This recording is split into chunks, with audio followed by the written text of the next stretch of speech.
The 80-20 of productivity is just showing up. All these hacks and like Pomodoro and all this shit. Just get in a chair, put your phone in the other room. Like that's the 80-20. That's Mark Manson, former dating coach turned New York Times bestselling author of The Subtle Art of Not Giving a Fuck. Nobody's thinking about their values. Nobody's thinking about what are you trying to be productive for? What is worth being happy for? If you don't have that internal compass aligned, then the external metrics will just lead you down the wrong path. He spent his whole career breaking down the psychology of relationships, money, and happiness, and why most people get all three completely wrong. Romance is vastly overrated. It skews and distorts how you see reality. But the truth is, if you don't have good communication, if you don't trust each other, and if you don't have shared interests and values, you're actually not building a relationship on any sort of foundation. And now he's betting everything on an AI startup that could replace the entire self-help industry, including himself. For every person who is in therapy, there's 40 people who want access to therapy and don't have it. So there's this massive disparity between supply and demand. Let's put it this way, as a nonfiction author, I don't really anticipate writing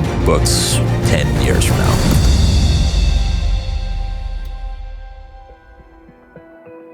What's up, guys? It's Mark. Quick break. Over 80% of you guys listening are not subscribers. The more subscribers we get, the bigger and better we can make the show. It would mean the world to me if you got value from this episode or any of the past episodes to hit the subscribe button below. Thanks for watching.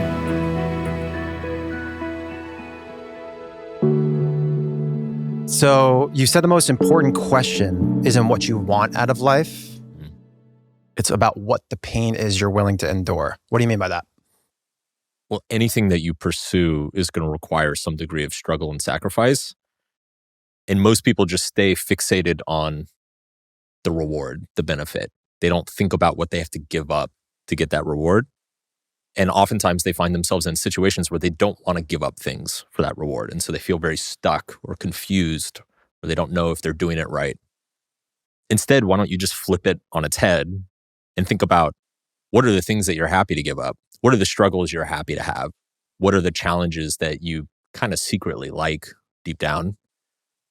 And then lean into those, because that actually ends up being what makes the reward easy and inevitable. The building blocks that can build towards something. So it's almost like if you say you want to be X from a business perspective, you almost need to do like a work back schedule and understand and know all of the inputs that are necessary to get to the goal that you want to do. Yeah, that's one way of going about it. Another way is just kind of looking at it more emotionally, I would say. I'll give you a very simple example from my book. When I was young, I wanted to be a musician. That was my dream. Wanted to be a rock star, wanted to be on stage, wanted to be in bands, record albums. The problem was I hated practicing. And unfortunately, to be a musician, you have to practice a shitload. You need to be playing and practicing 8-10 hours a day every single day. So obviously, I never became a musician because I wasn't willing to make that sacrifice. And I would actually argue philosophically that I didn't actually want to be a musician, because I would say you can't really want the benefit of something without also wanting the cost. Whereas if you take becoming an author, I was writing for fun in my free time, basically since I was a teenager. I enjoy editing and revising my own posts. I enjoy going back over the same paragraph 6 or 8 times to try to tweak it and make it sing, make it perfect. To me, that's just like an enjoyable Saturday afternoon. Most people hate that. So I already enjoyed the cost of being an author. So it makes sense that the benefits of being a writer naturally followed. So under that context, do you believe that you should just follow your passion as far as your job goes? Follow the pain you like. Like, ask yourself, what do most people hate doing that I don't mind? Makes a lot of sense. Find something that a unique pain that other people would find terrible that you like, and that's where you get that asymmetric benefit because nobody wants to do it. Exactly. It's what you'll inevitably become better than everybody at. You'll enjoy it more, and people will appreciate you for it. You talk a lot about pain is inevitable, but suffering is optional. What do you actually mean by that? So the difference is that pain accompanies pretty much anything in life, but the meaning around that pain is self-constructed. So this is an old thing. It comes from Buddhism. Buddha had this allegory of the 2 arrows. He said in life, every time we get hurt, it's like being struck by 2 arrows. The first arrow is the arrow that pierces our body, right? It pierces our skin. It hurts. It's upsetting. It's stressful, but inevitably we'll heal. In time, we will end up healing. The second arrow, he said, is the mental construction, the meaning that we put around the first arrow. So we start asking ourselves, why did I get hit by an arrow? Why didn't this other guy get hit by an arrow? I always get hit by the arrow. It's so unfair that I have to be hit by the arrow. I have to be in pain right now. What does it mean about me? Is there something wrong with me? Do people not like me? Did I deserve this for some reason? And that second arrow is completely self-inflicted. It's all the narratives and stories that we write and generate around the initial arrow. And I think most of us go through our lives not realizing that we're inventing that second arrow, that it's completely made up. And it's a story that we just told ourselves and decided it was true. And it often takes many years of therapy to realize that, oh, wait, I just made this up. I don't have to necessarily believe it.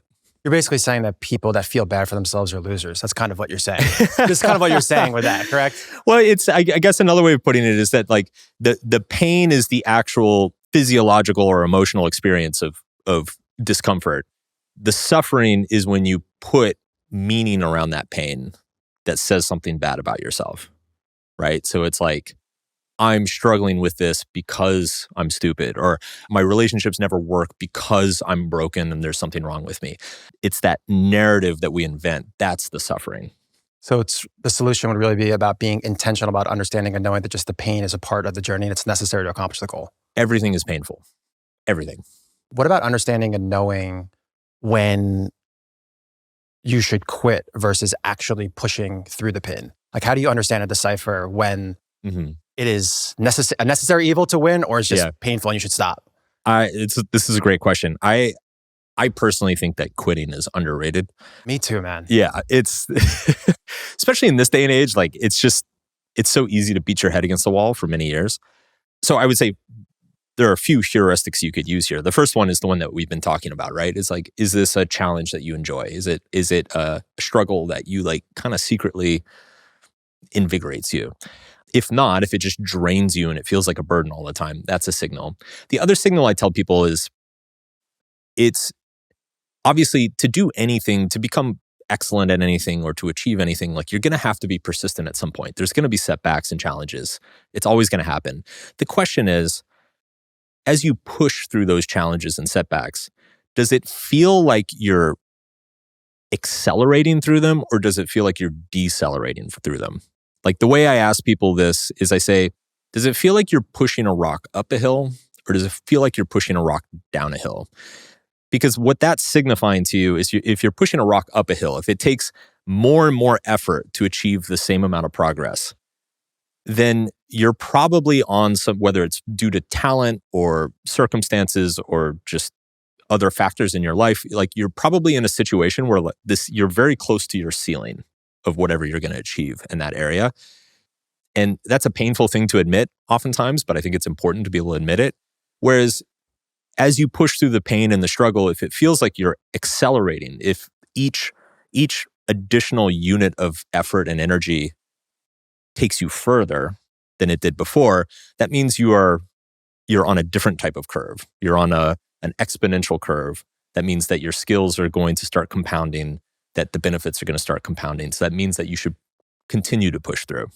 I always say all the time, like the sickest drug in the whole entire world by far is momentum. And like, I don't even know how to put a definition to it, but it's just something that you just like inherently feel. Yeah. Like you have to, like that's just something that you feel inside. Like, am I driving momentum or is this just draining me? I think that's like a very obvious internal thing that everybody needs to just look internally and you'd be like, does this feel right or does this feel wrong? Yeah. And I personally find like it's hard to admit when it's not there, right? Like we kind of delude ourselves and we're like, well, I was sick last week and the economy's bad. And, like we start coming up with all these reasons why we aren't finding that momentum and why we should just maybe put in another month or two. But the funny thing is that when you do find that momentum, it's so unmistakable and it feels very right. It feels very like, oh, this is something I should keep doing. Yeah, I mean, I could look back at the last 10 years of my life and it's like a 6-year momentum and then a little bit of a plateau and a hiccup. And then now it's back on the momentum. Like, it's just so obvious looking at from the past when you had it. I think something that a lot of people get wrong is understanding and knowing that with every good thing in life, like 20%, 30%, 40% of it is going to suck regardless. What do you tell for those people from like an awareness perspective to know that like it is going to suck. Everything sucks. Like some of the parts of this, like I inherently in the process, like I love, and then other parts I hate, but I just understand and know I have awareness towards it. Yeah. Yeah. I think people have this like naive view that if they find their dream job or their dream partner or their dream house, like it's just going to be all rainbows and unicorns every day, all day. And the fact of the matter is that even your dream job is going to suck 20, 30% of the time. Even your dream partner, you're probably going to fight with or feel disconnected from 10, 20% of the time. So it's just, I think it's about setting expectations with reality. This is something that I think the self-help industry has done a horrible job at, because it is, through its marketing and promotion, it has kind of held up this promise of, hey, you can have a perfect relationship, or you can find the perfect career path for yourself that you're never going to doubt. You're always going to feel confident in it. You're always going to feel good about it. And I just think that's unrealistic. Like a certain amount of doubt, struggle, suffering is adaptive to human nature. Like we evolve to be slightly dissatisfied a large percentage of the time, because that's what keeps us growing and changing. Tell me more about the self-help industry, because I know you have some pretty aggressive thoughts, and I know even some of your own past advice you don't necessarily agree with now. Mm-hmm. So what's your thoughts on the self-help industry? Because I have a lot of mine. We're gonna be ripping into this right now for probably the next couple of minutes here. Okay. What's your thoughts? Well, I'll start with the good news, which is I don't think it's nearly as bad as it used to be. So like when I started my career, I started writing this stuff like 2009, 2010. This was the era of like Oprah and like The Secret, and if you believe it's true, The Secret is a sham, bro. I hate that book. It does nothing. It literally does nothing. That is the worst book. The YouTube videos are terrible. The little documentary is terrible. Believe in yourself, and no, that's not enough. Dude, it's 30 million copies. It's insane. God. It's insane. So yeah, it was bad. I mean, when I came into this industry, I felt like it desperately needed a cleanup crew. It was just a reality check of like, hey guys, like wake the fuck up. Life's hard. Nothing we say or do is going to make it not hard, right? So let's just get good at the hard. And I tried to really introduce like some of it came from Stoicism, some of it came from Buddhism, some of it just came from science, but just like a realism into the industry. And I do feel like it has gotten more realistic. Like when I look at the median piece of advice in the self-help industry today, I do think it is healthier than it was, say, 10, 20 years ago. But there's still massive problems with it. The biggest of which is that I think a lot of it is built on a parasocial relationship with the person doling out the advice. And I think as like the thought leaders in this industry, we have to be very, very conscious and careful of like how we relate to our audience and how we communicate to them, because these are very vulnerable people. And I think there's like an ethical responsibility to be transparent and honest and just set expectations very bluntly with them. But I see, if you get on Instagram, most of the big names, I don't see them taking that very seriously. They're in their like full marketing pitch mode all the time. So yeah, that's kind of what frustrates me these days the most. The parasocial relationship is such a dangerous thing, because people like think that they understand and know who you are actually as a human. And then, man, there's so many people, man, I get these DMs all the time. My wife gets them all the time too, from accounts like the size of yours with automated messages. And I'm like, bro, this is obviously not you. And you're just clearing me to understand, which bucket do I fall in, so I can go down whatever that type form or cohort, whatever you're trying to get out of me. And I'm just thinking to myself, man, there's so many people that are just getting preyed on, that they're just getting into the funnel, a course, a community, or whatever it is. And that's that. It's done. I think the core problem in the self-help world is that by definition, consumers in the self-help world are largely insecure people who are in a vulnerable place in their life.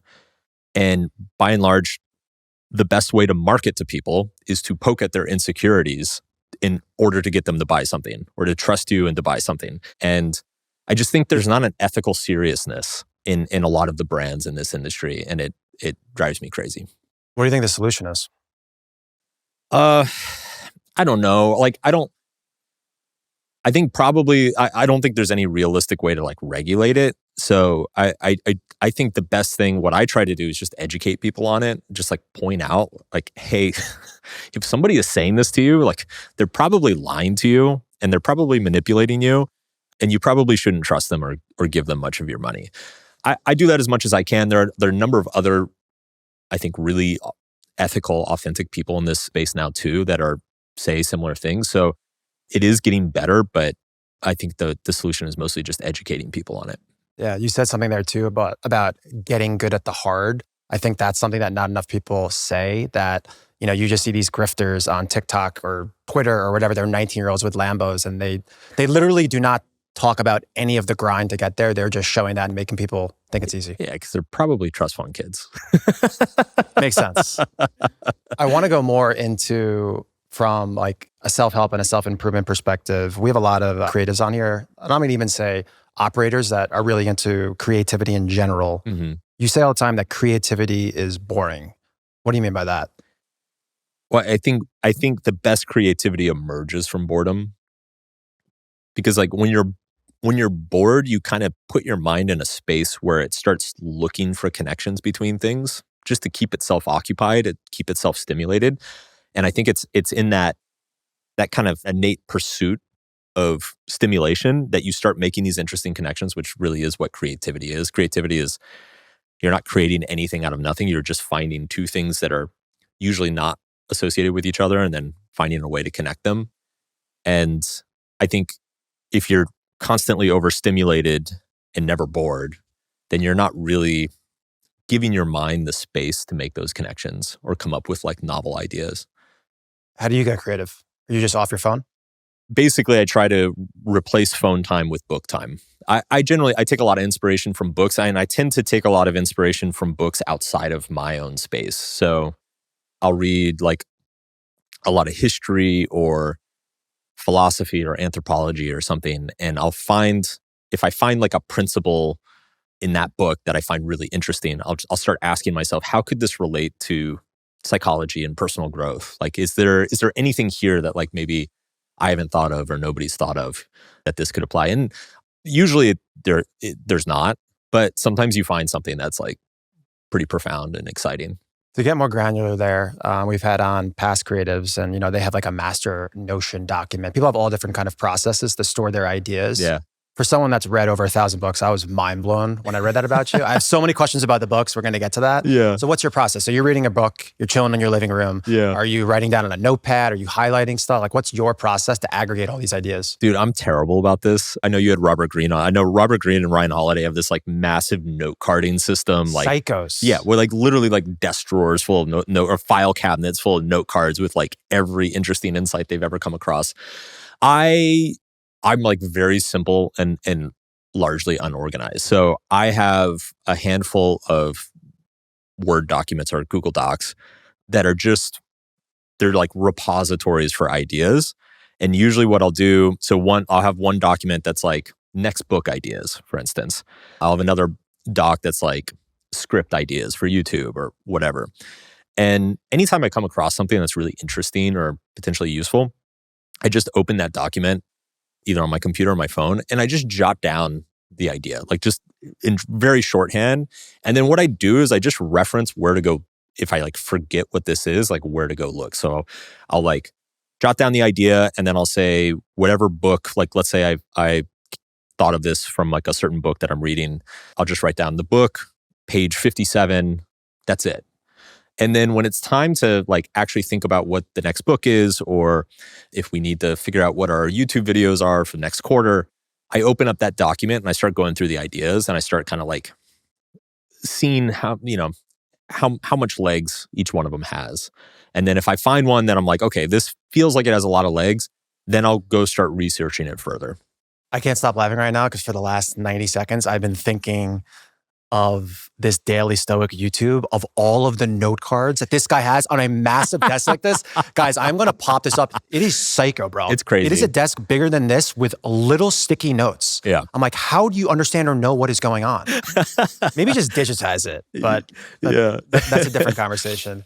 More on ideas. You talk about buying low and selling high with ideas. What do you mean by that?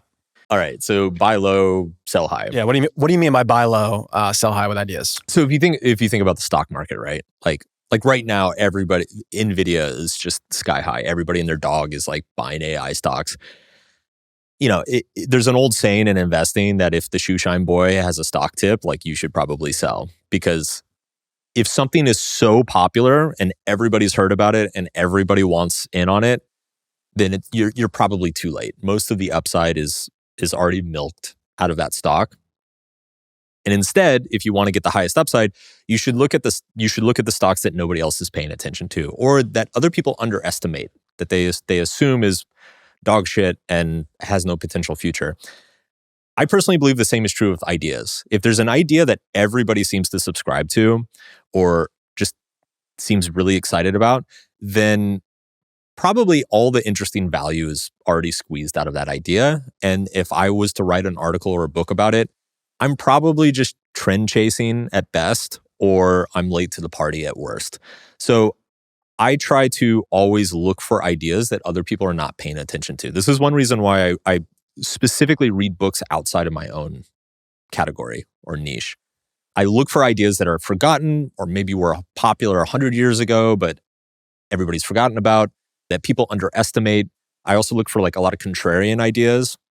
So if I see an idea that is just widely subscribed to by everybody, I will consciously play with the idea that the opposite might be true, right? So it's like if everybody thinks that AI is going to displace all the jobs in the world, I will intentionally sit and think, okay, well, what if that wasn't true? What would have to happen for that to not be true? And does that feel actually useful or important to like think about or write about? Just to be radically clear, when you mean idea, you mean almost like stance. You don't mean topic, correct? Yeah, a perspective, a take. When I say idea, it's like something that's already been put out there, but it just hasn't, maybe there's a different way to package it. It's a different way to present it, a different audience to show it to. The whole not give a fuck thing, it's really just values theory from psychology packaged in a more interesting way and explained in a way that like a high schooler could understand. It's kind of an obscure section of psychology that doesn't get a ton of airtime, but is actually, in my opinion, incredibly impactful and underrated. And when I was looking at the field of self-help, everybody's focused on happiness, everybody's focused on productivity, everybody's focused on, finding the perfect partner. And I looked at that and I'm like, well, nobody's thinking about their values. Nobody's thinking about, what are you trying to be productive for? What is worth being happy for? What sort of partner do you want to be happy with, right? Like, if you just want to be happy, like you can just go snort a bunch of drugs and you'll feel good for a while, right? But nobody does that because you have values. You have certain things that you prioritize over feeling good. So let's talk about that, because nobody does. Guys, quick break. This episode is sponsored by Universal Ads, a division of Comcast. I've spent tens of millions of dollars on meta ads. At one point, it was 95% of my marketing spend.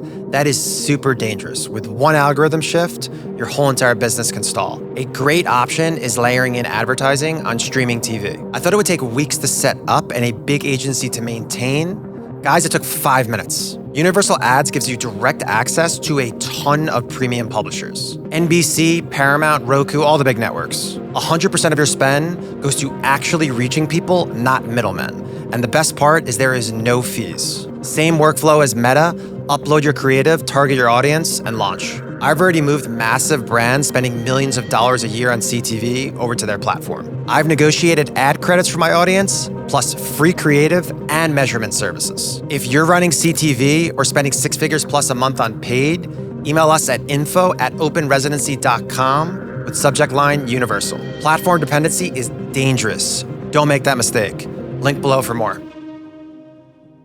Was there an inflection point in your life when you had that aha moment for the book? What was that moment when you were like, I need to do this book? The short answer is no. There was no single inflection point. I started working on the book in 2014. I kind of got onto this trend on my blog of just, I had this like series of contrarian takes over and over again that kept hitting. And and what I just described too is I was writing blog articles every week, and there was probably a series of 8 or 10 articles over the course of 6 months, that I would just take like a common self-help sacred cow and I would just invert it. And I would argue the opposite. And it was funny because almost every single time I found when I argued the opposite, I felt like my position was way more true and important. So I'll give you an example. I had an article called You Are Not Special. And the whole article is about like all the things that you think you are uniquely suffering for, that all the horrible things that have happened to you, they've literally happened to millions of other people. And there's nothing unique or special about them. So all the things that you think make you very unique and special and deserve special treatment are actually very quite common. And actually, by believing that you are special, it prevents you from empathizing with the rest of the world. And it prevents you from having the humility to learn and grow, right? So I had another article called Happiness is Overrated. I had another article called You're Wrong About Everything, or like Don't Trust Yourself, you know? And it's just like these articles kept hitting. They kept striking a nerve. And so that's when I started putting together a book around them. But it was hard. It took a long time. I'd say it took about a year to kind of see what the connective tissue was between all of them. And then it became clear that it was kind of the values thing. And then I was like, well, nobody's going to buy a book about values. So why don't we just tell them not to give a fuck and see what happens? Yeah, what about the title? Because I mean, the bold orange and the title, I truly do believe is just the same thing with the titles of all your blog posts. Very, very contrarian. Yeah. How did you come up with the title? It's funny. The title was a bit of an accident. So I worked on that book for a year and a half. I was actually almost finished with it. And I had a Google Doc with a bunch of article ideas. And on that Google Doc of article ideas, I had a title idea called The Subtle Art of Not Giving a Fuck. And that title was actually based off of a heavy metal song that I really liked, which was called The Subtle Art of Murder and Persuasion. Yeah, super dark. And that title had been sitting on that doc for like a year. And I loved the title. I thought it was so strong, but I was like, whatever I write for it, it also needs to be very strong. It needs to be very bold. And I just didn't really know what to write for it. And so then there was one day, I was in a really shit mood and I needed to write an article for the blog. And so I looked at that title and I was like, you know what? I'm going to write the best advice that I can possibly give, but I'm going to write it in the most offensive way I can possibly imagine. And it's going to have so much profanity. It's going to have like lewd jokes. It's going to be super confrontational, really controversial. And I'm going to put them both. Like, I just want to create cognitive dissonance in the reader of like, wow, this is such good advice, but God, this guy's an asshole. And I wanted them to not know what to do with it. And so I wrote that article up.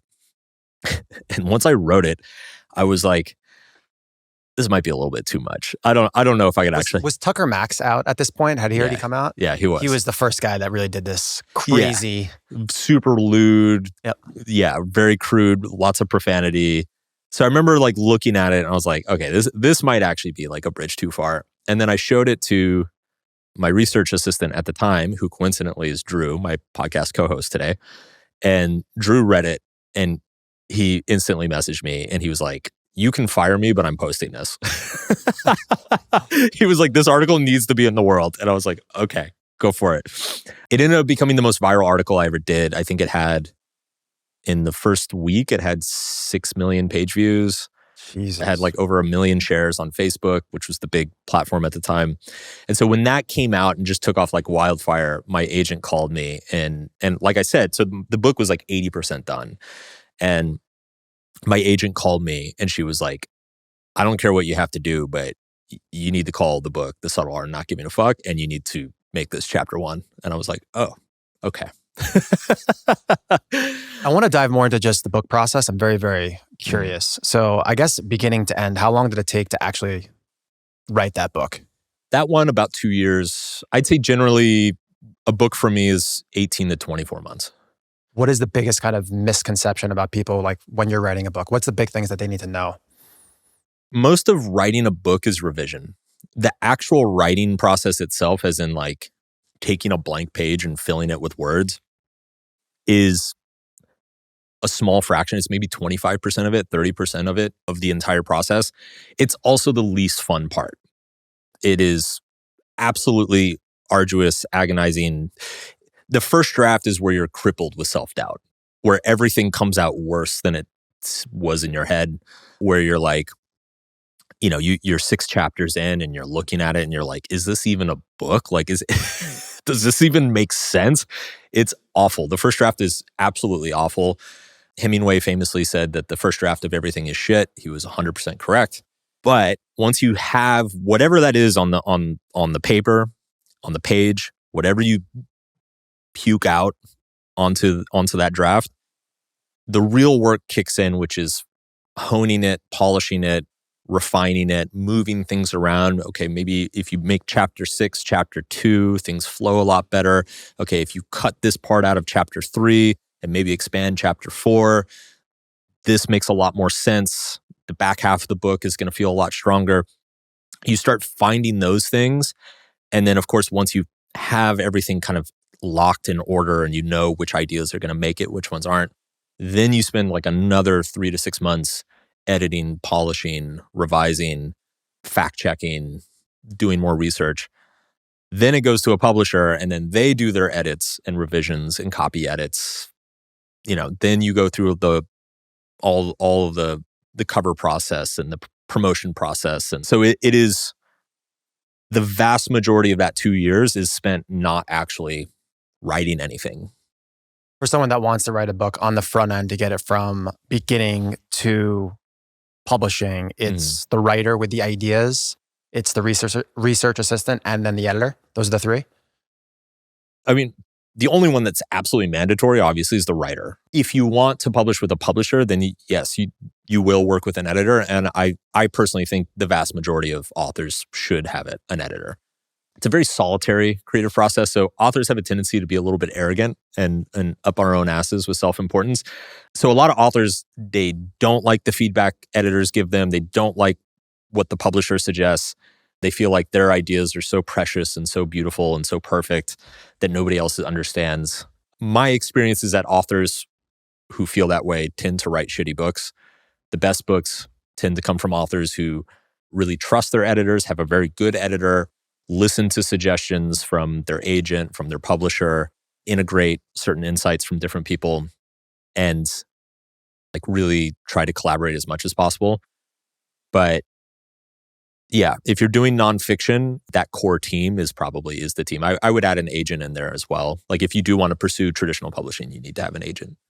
Can you have a bad product, but with good promotion and distribution still win? Yeah, for sure. I mean, The Secret, right? Very, very true. We'll dive deeper into it, but I just want to know now, like on the book side, like how much money do you make like off a book? What does the actual economics look like with the book? It's funny because it's not great unless you sell a ton of them. It depends on territory, depends on format, right? So everything, hardcover, softcover, audiobook, ebook, the author's royalty is going to be different on all of those. And then even we talking dollars, we talking cents, what does it look like? Ballpark. So the most is hardcover, right? So if like a hardcover of Subtle Art, I'll probably make $3 to $4. An ebook, I'll make like Guys, you could do the math on that. That's nice. Well, not all. So let me finish here. Ebook, I make maybe $1.50. Audiobook, maybe $1.50. But then you get in the foreign territories, right? So my book was a massive bestseller in Russia, for instance. And I think the amount I make per copy in Russia is like maybe 50 cents per copy. There's some territories like you literally make 10 cents per copy. So it just really depends on the market and the format. But I would say if you average everything out, I probably net somewhere $1.50 to $2 per copy sold. So yeah, it's a really nice chunk of change. But also I'm at like the extreme high, like long, far right of the distribution. Most authors actually don't make most of their income from books. It's funny, in the nonfiction world, like people call books the world's best business card because the book doesn't actually make you a ton of money, but it gets you into conferences, events, conventions. It gets you corporate gigs. You get consulting. You can start a coaching business off the back of it. And that's where you actually make all the money. Top of the funnel marketing for sure. Yeah. And these are set up as licensing deals, right? You get a Correct. upfront payment and it's a draw against royalty. Yeah. So it's unlike music where You have to recoup. There's no recoup. Yeah, unlike music where the record label actually owns the rights, Yeah. authors retain their rights. So it's a much better business deal for authors, say, over musicians. And from a term perspective, how does that go for them having production and distribution rights? If you do a deal and they give you $1 million as a draw against X, can they sell your book forever? Is there a term? The generally like large domestic deals will be indefinite. Generally, foreign rights deals are on like term basis. So like a 5-year basis or a 3-year basis or a 10-year basis. And is it the domestic partner that gives you that one check? They own the rights. And then what are they doing? They're probably dealing with distributors in other countries. Thus, the royalty is lower. Is that probably why? No, it has to do with the local market. So for instance, like I probably make almost as much, if not as much, in like the UK and Canada as I do in the United States per book sold. The difference is that, in a place like, say, India, the average book is sold for like $3, right? So my 20% on that $3 is 60 cents. So it's not as exciting. Yeah, it's the local publisher. So you can do worldwide rights deals with like a large, like a HarperCollins or a Penguin or something. Those are rare. Like generally you have to be a really big author to get a worldwide deal. And sometimes you don't even want one because you'd rather go shop it individually, territory by territory. But what tends to happen if you're an American author, you get the domestic deal first, and then the rest of the world looks at that domestic deal that you got in the US and then bases their offers on that. Wow. Because they basically assume that like, okay, the big American publishers have the best market data and the best sense of like how well this book's going to do and how valuable it is. So we'll wait for them to get a US deal. And if the US deal is good, then we'll all make our offers. So if you're an aspiring author, it's actually really, really important to get as big of a deal as possible. This is actually a conversation I have with a lot of like creators who want to have books, because a lot of creators are like, well, I want royalties. I don't want an advance. I want to take a small advance, but have like a higher percentage. And there are some smaller publishers that will do deals like that. But in general, if you do have an international audience, it's a really bad idea, because what, the publishers in the UK or in Japan or Taiwan or whatever, they're looking to see how big your advance was in the US, because that essentially establishes your market value to the publishing industry. And so if you get like a massive $500,000 advance, the publishers around the world are going to take notice. And they're like, okay, we need to translate this book and put it in our market too. Whereas if you get a tiny, like, I don't know, like a 20K advance, but like a higher royalty, the international publishing industry is probably not going to take notice. But you do recommend someone that it's not going to be their main revenue driver to probably write a book as top of the funnel marketing. Do you recommend that to people? Absolutely. What I tell people is just be realistic about like what the book is going to serve for you. There's something about books that people get very romantic about. And I find it's funny because one of the things I never realized until I became a published author is just like everybody wants to write a book. I remember getting my hair cut once and the hairdresser started telling me like she wanted to write a book. And I was like, you too? Like everybody wants to write a damn book.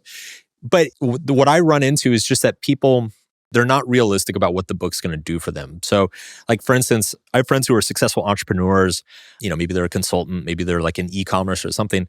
And their ideas, they're like, I'm going to write this book and it's going to be amazing. It's going to be this huge bestseller because my ideas are so brilliant. And I look at them and I'm like, okay, like if we're being realistic, that's probably not going to happen. First of all, almost no business book ever becomes a bestseller.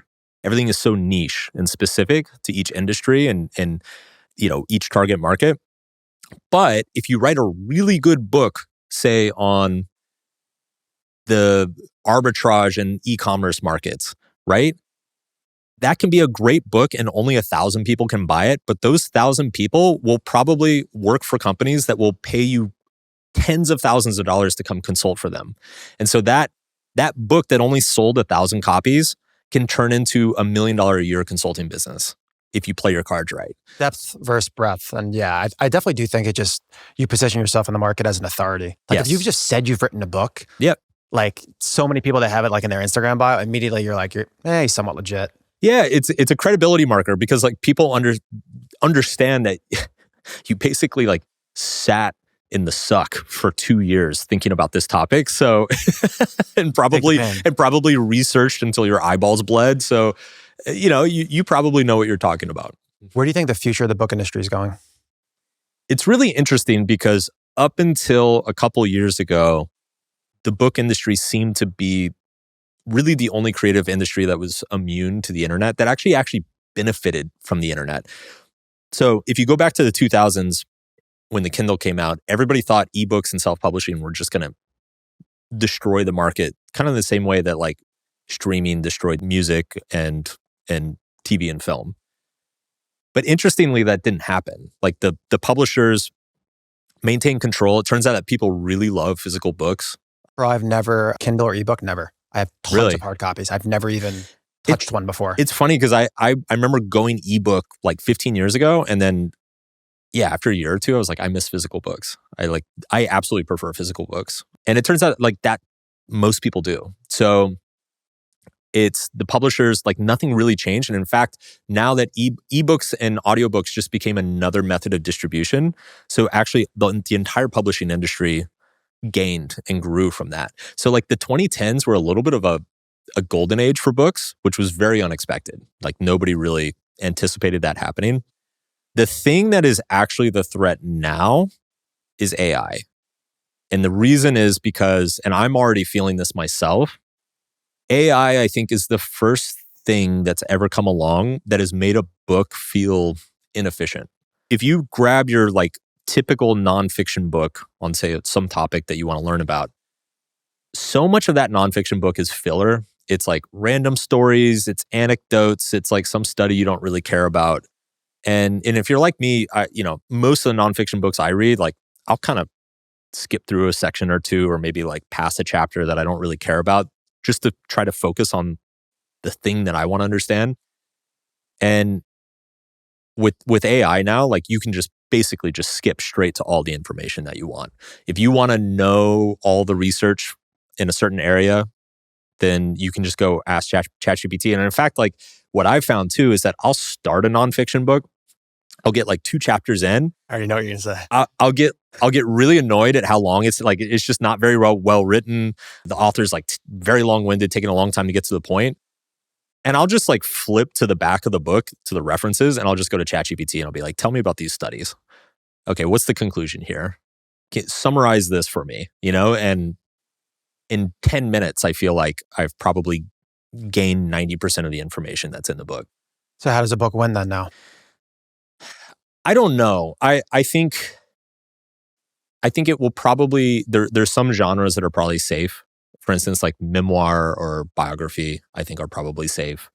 I think a lot of fiction is probably safe. Although I think there will be some like very interesting kind of choose your own adventure AI driven fiction, which will be really, really exciting. But I think that'll be kind of like a new medium. Nonfiction is, let's put it this way, as a nonfiction author, I don't really anticipate writing books 10 years from now.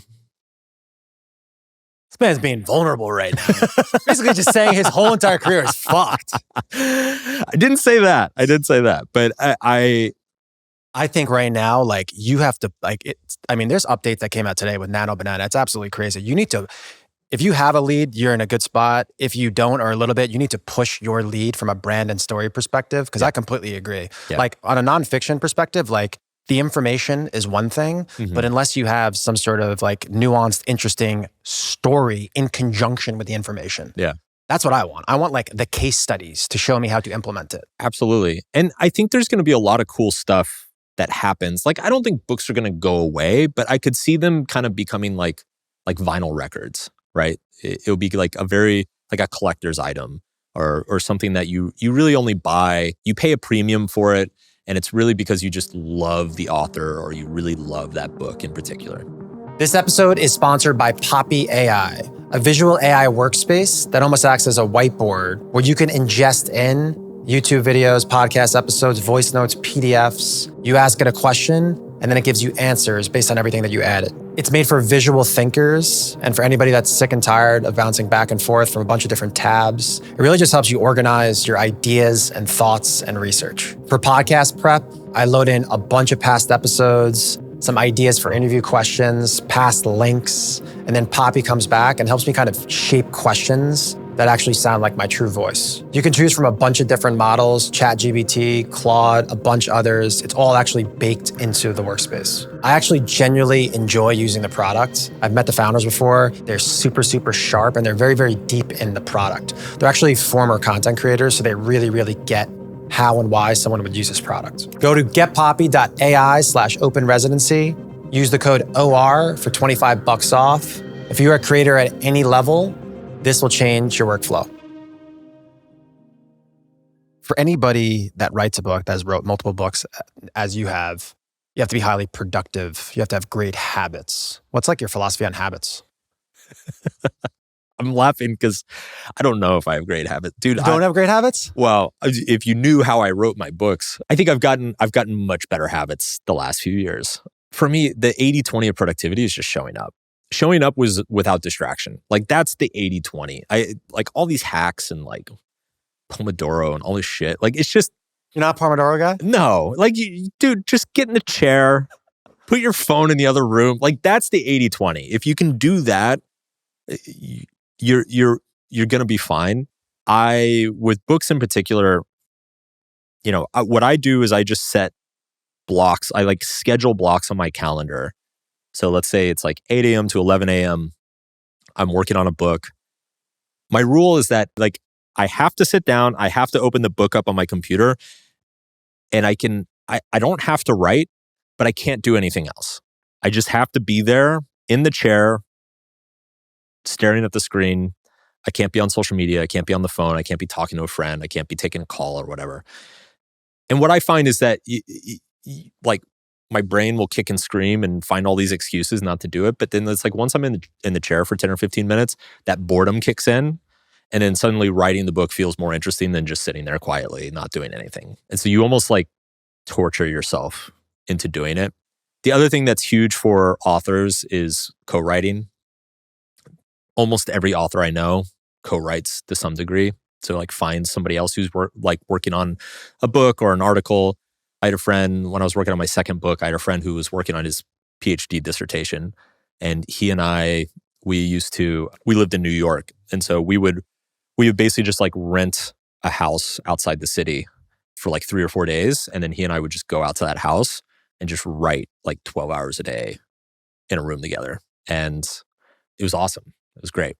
So the secret's just focus. Focus, block all the apps, sit at the chair, 80-20. It's all about that. Yeah. And I don't even know if it's funny because there was one time I remember a friend asked me, I was like deep in a writing session and I came out to like, take a break or something. And my friend asked me, he was like, how's it going? And I was like, oh, it's actually going really well today. And he said, are you feeling inspired? And I was like, no, it's just not distracted. And then he kind of looked at me and he's like, yeah, I don't know if there's a difference. And I was like, yeah, there's not. That's actually a really, really good take. Yeah. What about this law of avoidance that you talk about?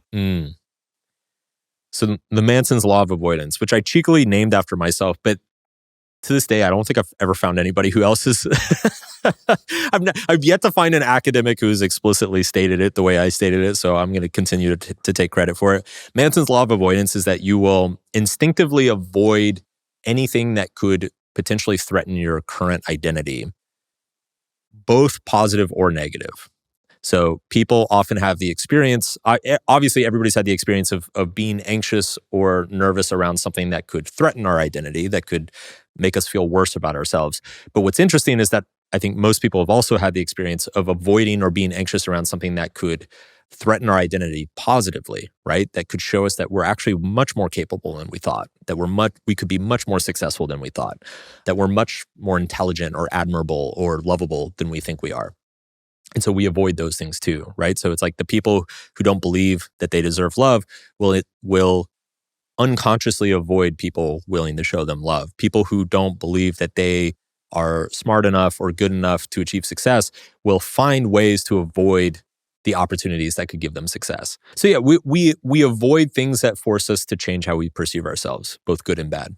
And I think just being aware of that, of like why we do it, can be very helpful. I mean, that just sounds like self-destruction. Is that what I'm... Self-sabotage. The fear of success it's really interesting because I think we've all experienced it to some degree, but you're not supposed to be afraid of it, right? You're supposed to want it. And then secondly, there's a certain responsibility that comes with success that I think people don't think about until they're confronted with it, right? Like if you are a hotshot at work, people are going to rely on you that much more, and they're going to become dependent on you, and you're going to be responsible for a lot of other people's well-being and performance.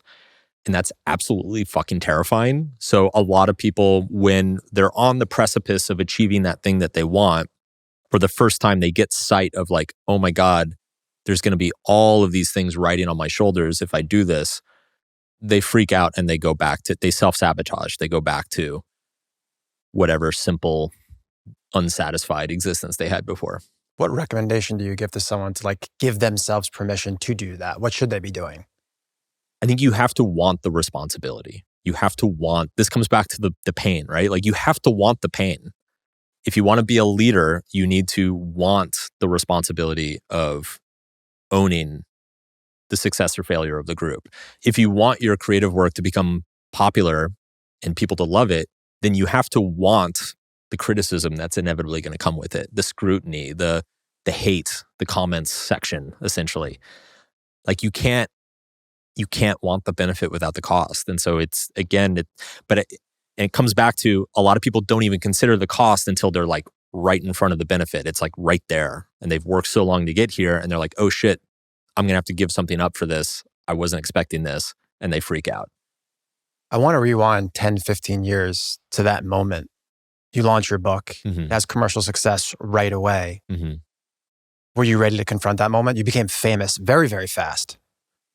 Yeah, it's being a famous author. It's very weird because in many ways, like your book is the celebrity and you're not. And because like if you think about it, for instance, right? Like if say you're an actor and you get your big break in a huge blockbuster movie, you probably go out the day after that movie premieres and people start recognizing you. People start taking pictures of you and following you. If you're a musician whose album takes off and becomes super famous, suddenly like 10,000 people are showing up to your shows and they're singing your song back to you, right? So it's like this very tangible, visible thing. When you sell 1 million books, you wake up in the same bed, you eat lunch at the same cafe, you hang out with the same friend. Like literally nothing else changes. Sounds like the best type of famous. In many ways it is. Like it's a fame that's like a number on an email. And you're like, wow, that's a really big number. Cool. And like the closest you ever get to it is you're walking through the airport and you like glance at the airport bookstore and it's like number 1 and it's your book. And you're like, oh, sweet. That's pretty cool. Well, but that's it. So it is the best way to become famous because you don't get overwhelmed and drowned in all of this like attention and publicity and pressure all at once. Forget about the attention. Let's talk about the money. Because I'm not going to say like you won the lotto or sold a company, but it seems as though there was like a pretty big liquidity event for you, like pretty fast. How'd you handle that? Not well. It is very similar to like somebody having a big exit. Like my blog was doing pretty well before the book came out. I think 2014, 2015, I made like probably like low 6 figures. But then the book hits and within 6 months, like 7-figure royalty checks are showing up every few months. And at first it doesn't really sink in. Because again, it's just a number, right? Like you see this number in your bank account just like 10x in a single day. And you're like, okay, that's sick. And like, I remember I took my wife on like a trip to France and we like flew business class and stayed in this like really luxury hotel. And that was kind of our big celebratory moment. But then even then you're like, okay, I'm still the same guy. My life's the same. It takes a while for like the reality of your financial situation to start to catch up with you. And it becomes very disorienting because you start to realize you're like, oh, I can literally buy anything I want. Anything I ever wanted, I can just like go get it. And that's not actually a great place to be. Like guardrails are good for us. And in our case, like we went and bought a condo that in hindsight, like we had no business buying. It's not that we couldn't afford it. It was just stupid. Like we didn't understand what we were signing up for. Once again, we looked at the benefit. We're like, oh, this big, beautiful condo in the middle of New York City. We didn't think about the sacrifice and the cost. We didn't think about like the taxes, the monthlies, the insurance, furnishing it, dealing with the board, dealing with the building, getting all the approvals for all this stuff. Like we'd never shopped anywhere other than like West Elm before, you know? And like suddenly we're trying to furnish this like big, beautiful, luxurious condo in downtown Manhattan. And like basically we got our lunch eaten. Like we were so clueless and dumb. We didn't know what we didn't know. And what I've learned now, you know, now I guess being wealthy for 10 years, there's a certain skill set of like having a lot of money that nobody talks about, nobody tells you. It's certain markets, there's like certain temptations that you have to know how to resist. There's certain markets that behave very differently at the very high end. What do you mean by markets? So you always assume that the more you pay, the better the product you get. That's true, like up to a certain threshold. And then there's like past that threshold, in many cases, it stops being true. You're actually paying for something completely different. The simplest example I can give is furniture, right? So, you know, if you go from, say, making $50K a year to $100K a year, you're probably going from like IKEA to like a nice furniture store, like an RH or something, which is great. It's enough, actually. It's actually... Yeah, I know where you're going with this. Stay there.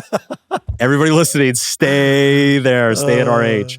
But when you go from, say, 100K to $1 million or 5 million or 10 million, all these new worlds open up to you that you didn't even know existed, right? So there's like this fine Italian handmade thing in Bologna, Italy that they can ship to you in 3 months, and like, I don't know, this like 80-year-old Italian guy carved it himself with a toothpick, and it's a one of a kind and all this shit. And not knowing anything about anything, you're like, oh my God, that's amazing. Cool, I'll buy one. And it shows up and it's actually like, it falls apart. It's not the specifications you asked for. It doesn't fit the room or match anything. And you can't send it back. You can't change it. It's like an art piece. So like, they're offended at the fact that you even ask. And I'm like, I just want a fucking couch. Like, why is everybody wasting all my time? Meanwhile, you've paid like 10x for a worse result. So there's just all sorts of situations that pop up like that. There's also a lot of kind of, I would call it like predatory markets, right? So when you make a bunch of money, you'll start getting a lot of phone calls from banks and money managers, wealth advisors, fund managers, and every single one of them has a once in a lifetime opportunity that they want to tell you about. And they're all scams. Every single one is a fucking scam. If you actually sit down and open a spreadsheet and do all the math, it's a fucking scam. It's whether it's life insurance, a hedge fund, like all of it. They are either overtly or very subtly skimming off the top. And if you run the numbers out 10, 20 years, you're giving up like millions of dollars to this guy to basically just click a button and put it in the S&P. Yeah, and put your money in an index fund. So there's stuff like that happens as well. So you become very distrustful of a lot of people. For the people out there that have e-com businesses, I'd say the number is probably about 5 million. Once you start doing 5 million and somehow the outside world knows it, these money managers come in, they're predatory. And they have boxes for the Lakers, the Clippers, the Chargers, and they're just trying to get you in early. And they all come at you. It's absolutely crazy. It's crazy in LA. It is. I'll take the Lakers tickets though. Yeah. I'll take the Lakers tickets, bro. Oh yeah. I mean, and it's crazy too. Yeah, the networking and stuff that they do, the stuff they invite you to, like you end up in a room with like all these like crazy. You're like, how am I meeting this person? You know, and it's all racket. It's all total racket. It's funny because when I was living in New York, all these like fund managers and hedge fund guys and stuff would keep inviting me out, and it was like every other one was a former NFL player. Like all of them. They were all like, it was like a former quarterback, former linebacker for the Chargers, former defensive end for the Minnesota Vikings, like guy I watched growing up as a kid. That's how they get you, man. Well, that's the thing. I'm like, wow, how are all these NFL guys so good at finance? And then eventually I figured it out. I'm like, oh no, they don't know a fucking thing about finance. They're just in the room because the guys with money are guys like me who grew up watching football. and are like excited that like so-and-so is here talking to me about my, protecting my legacy and all this shit. This is why Chauncey Billups is at the poker game. So they can get everybody to come to the poker game. 100%, It is the same analogy. 100%. I did not know that you were married when you came into Millions. Mm-hmm. Where would Mark Manson be today when those millions of dollars came in if he was a single man? The hard-hitting questions. Man. I don't even want to know. It would have gotten degenerate. I know that. I know that. It's All right, we're going to go into part 2 of this conversation. It's about to get very, very juicy. Yeah, I feel the same way, man. I had, a bit of success, but when I found my wife, it was like an inflection point where she has grounded me in a huge way. Yes. Like me too. Yeah. Let's talk about your relationship. Love versus romance, love versus compatibility. How do you kind of look at that? I personally think romance is overrated. Not to say that it's not good. Romance is great, but I think it tends to be very overrated early in a relationship and underrated late in a relationship. The reason is because romance, by definition, it skews and distorts how you see reality. Like when they actually do brain scans of people who are like madly in love with somebody that they just met, and they find that what's going on in their brain is the exact same chemical reactions as cocaine. Like it is that level of addictiveness, excitement, stimulation, lust happening. It's beyond lust. It's like infatuation. It's like, that like first few months with somebody that you're crazy about and you're just like obsessed with them and you're thinking about them all the time. And again, don't get me wrong. It's a great experience. A lot of fun, feels really good. The problem is when you overly rely on romance and not on other things. Like, am I compatible with this person? Do we share values and interests? Do we respect each other? Are they trustworthy? People will often overlook these fundamental things in a relationship just because there's this intense romantic love that they've gotten swept away in. It's like, we're in love. Love conquers all. We're gonna figure it out because we love each other so much. But the truth is that if you don't have good communication, if you don't trust each other, and if you don't have shared interests and values, you're actually not really building a relationship on any sort of foundation. I see so much on Twitter, people talking about, there's all these kind of graphs saying that people aren't getting married till they're older. I could speak for myself. I didn't really start maturing till I was like mid-30s, quite frankly. I think too many guys go in actually too early and they actually don't know who they are and all in on the romance and not being like pragmatic in nature and asking the right questions. Yeah. I feel like that is actually an epidemic. And I think males, I'm not talking about females, males should actually wait till they're mature and they're thinking with their head more. I don't disagree. The counter argument to that is that they should mature faster. It just doesn't happen, man. I think both can be true at the same time. But I'm in the same boat. I didn't know my head from my ass until I was 30. Forget about maturity. I'm talking about even knowing yourself. Right. Knowing what you want, knowing what's good for you, what's bad for you. Like, I do feel like you need to go through a couple bad relationships to understand what you do wrong, what bad things are you attracted to that maybe you should like watch out for. I think I agree with you. It's important. Those are important experiences. What are those red flags? I have a lot too. Let's hear what you got to say. For me personally, or just in general? Both. Okay. I'm a stimulation junkie. So I tend to, when I was younger, I tended to fall for the party girls, the fun girls, the girls who were up for anything and everything and would go all night. And it was a lot of fun, but I was not the most functional. You asked me about good habits earlier. I was definitely not the most functional person in the world, and I did not have great lifestyle habits. And a lot of the women I dated were also not the most functional people in the world and did not have the best lifestyle or habits. And so what ended up happening is that we would just kind of enable each other. We would enable like the worst tendencies in each other, and you would get like a pretty vicious cycle sometimes. I think that's another interesting point to make around this, is that people often assume that love and romance, it has to be exciting. It doesn't have to be exciting. Actually, Like romance can be a very calm and boring experience. Like you can feel an intense amount of intimacy and romance just like sitting on a couch with your partner reading a book at the same time. I think enabling your significant other to become the best version of themselves in any and all aspects of life, like that is the key KPI for me. Yeah. Like for me, when I met my wife, since then, all of the key KPIs that I look at, physical, mental, health, my bank account, everything, intelligence, clarity in life, is all up and to the right. Yeah. I just don't understand why people don't see that. I think that's the most important thing. Yeah. Is there anything more important? Literally, is there anything more important? Does this person make me a better person? And me being a better person will make our relationship and our family's life better. It's really that simple. That's the formula I look at. I agree with you. And my wife has had the same effect on me. Like I'm definitely a person who needs, you said earlier that your wife grounds you. Like I'm very similar. Like my wife, I need guardrails put around me because I'll just like go As off. do I. Yeah, I will go off in any and every direction if I don't have limits set. And she's really good at setting compassionate limits. I mean, just her existence puts limits on me. Like just the institution of marriage itself, I think makes me a better person. And I think most men don't see that. They only see what they give up. They only see the financial downside. They don't see that those limitations can actually make them a better, more functional person. I completely agree, man. I've been married for 2 weeks and me just understanding and knowing I'm having like certain little trigger moments where it's like, oh, I'm married. And it just gives me more purpose and guardrails, just knowing that in general. Yeah. It's so crazy that just, yeah, I don't see how people don't see that. Yeah.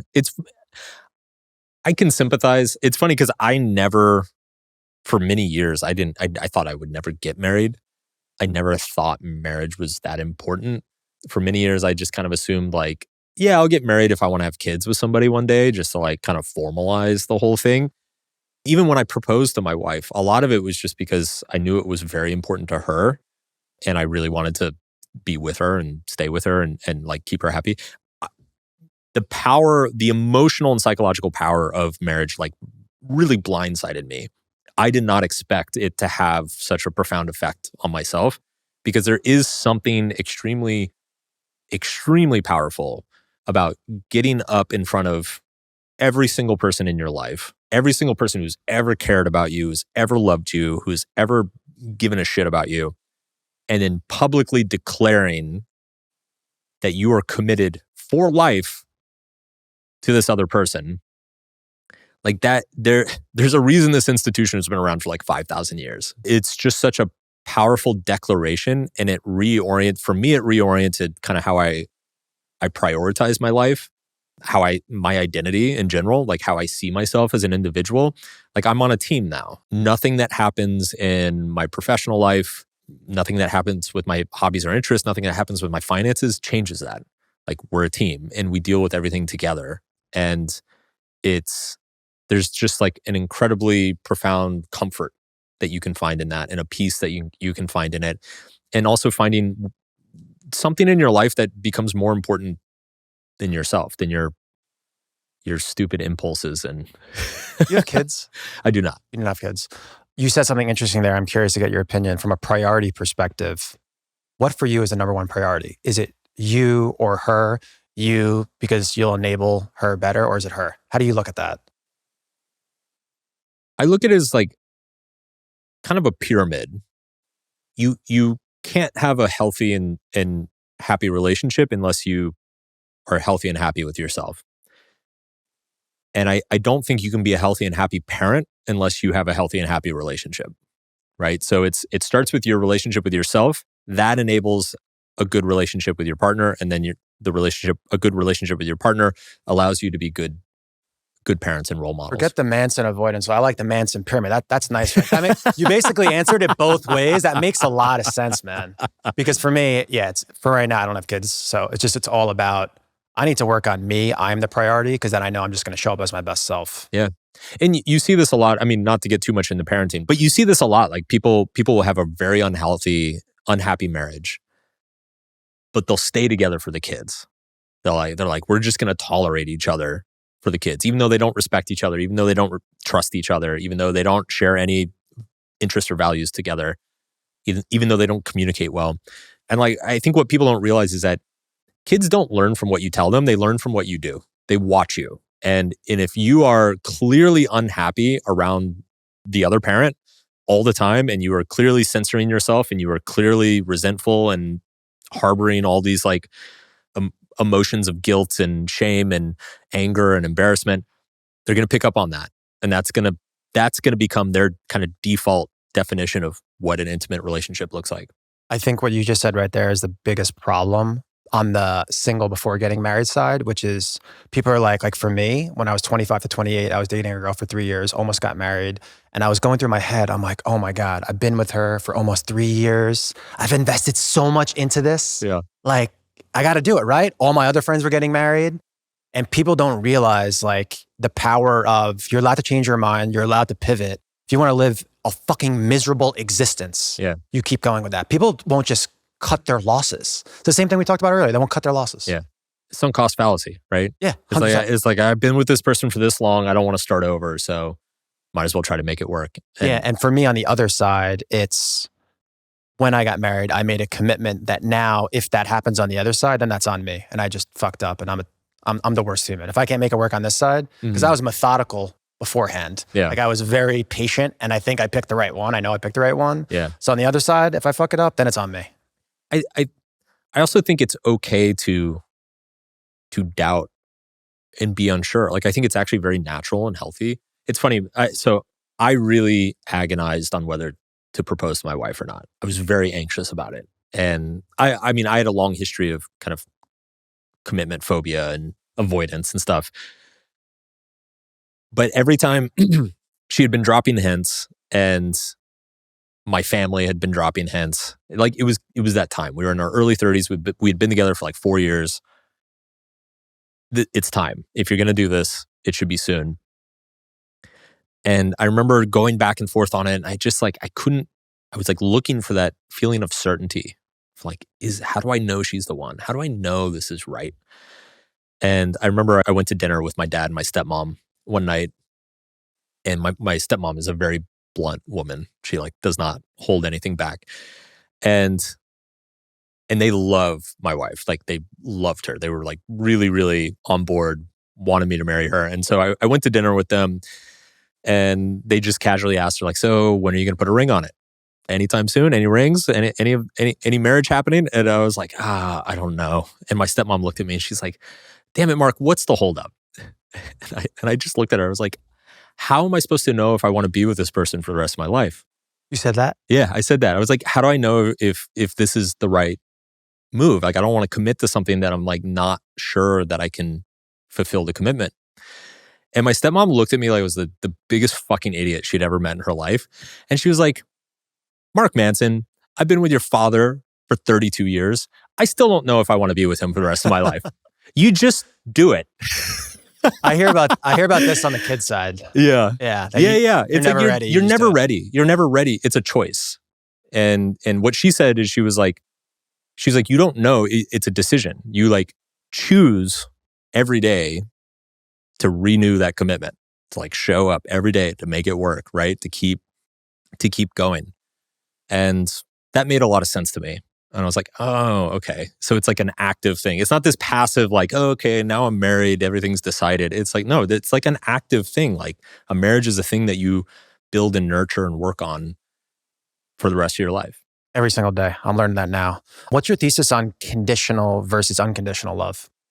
Conditional is when people try to barter for affection or validation from somebody that they care about, right? So it's when I will love you if you do the thing I want you to do, or I will show you affection if you let me buy the thing I want to buy.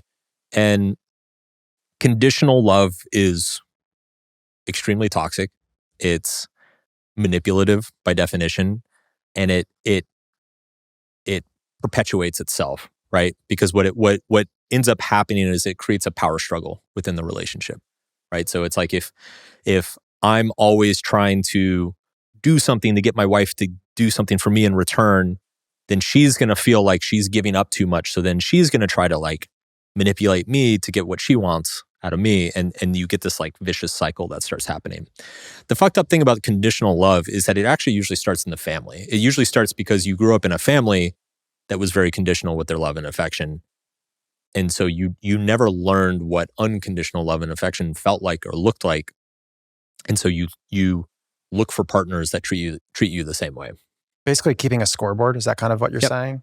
If you're keeping a scoreboard in a relationship, you're both losing. What's your thoughts on the fact that I run my relationship like a business, like an operating system? We do monthly meetings and quarterly offsets. What's your thoughts on that? I want to know. It's kind of like a scoreboard a little bit. I love it. I'm deeply amused. Well, it depends. What are your KPIs for each other? So we do monthly meetings and we just go over, are we happy? We go over sex. We go over money, trust, communications. Are you happy the person you're becoming? Kind of go over all of those things, and we kind of have all of these different prompts. Yep. And then we create action steps. And then we have the action steps for this month, and then the next month we go over it. Did we get better? So it's just like a running kind of, let's just call it 30-question test to just make sure from an awareness perspective, nothing just gets too far off the tracks. Yeah. Is the disposition that you two are a unit trying to accomplish these KPIs together? 100%. Okay. Because that's the difference. That's the difference is you're either on the same side facing the world together. Exactly. I mean, that's what we are. Or you're facing each other and it's a zero-sum game. You're trying to win from the other person. And like that's when it turns toxic. So if you're on a team facing the world, that's healthy. If you're each on your own team trying to get what you want out of each other, like that's when it turns toxic. Yeah. Make me feel better about myself. What about like healthy compromises versus like this self-sacrifice? Like how and when do you know when to give to your partner versus like they're just getting everything that they want? Yeah. I think it's being strategic. It's knowing, first of all, I think both people have to speak up about the things that are important to them. And if there's something that's important to my wife and it's not very important to me, then I should compromise on it. If there's something that's important to me and not very important to her, then she should I say should, like it's not like she's obligated to, but ideally it just makes sense, right? You want to make each other happy. And if there's something that like is very small and simple for you to give up and it increases her happiness dramatically, then like give it up. Where it starts to get complicated is when you run into something that's important to both of you and it's diametrically opposed. Like then it becomes very complicated and very difficult. And that's when the discussion of sacrifice can be very painful. I'll give you 2 examples from my own life. One is something important to her that doesn't really matter to me. I think like a lot of marriages, my wife is the clean one and the organized one, and I'm a fucking barbarian. And I'm with you, bro. And she has tamed me quite a bit over the years, but she genuinely, like, a clean house just makes her very happy. And she also has extremely high standards for cleanliness. Like, I would call them absurdly high. I mean, you're Brazilian, so you actually understand. Bro, I'm actually messing. You know what's so funny is I have 6 things on my whiteboard from the monthly meeting to like keep top of the mind awareness. Yeah. And one of them, clean the place, clean the car. Yeah. I see viciousness when it's not clean, bro. And she's judging my bathroom. There's a reason why I have my own bathroom. Why am I getting evaluated on my bathroom? The door's closed. Oh my God. It's crazy. I've been there. So what I realized, 2 things had to happen. There were like 2 realizations had to happen on this front. One was she had to realize that even if I cleaned everything, I am never going to have the same standards as her, and I am never going to clean things as well as she cleans them or she wants them clean. So like she just needs to accept that even like me giving 100% is going to end up in her being like 80% satisfied.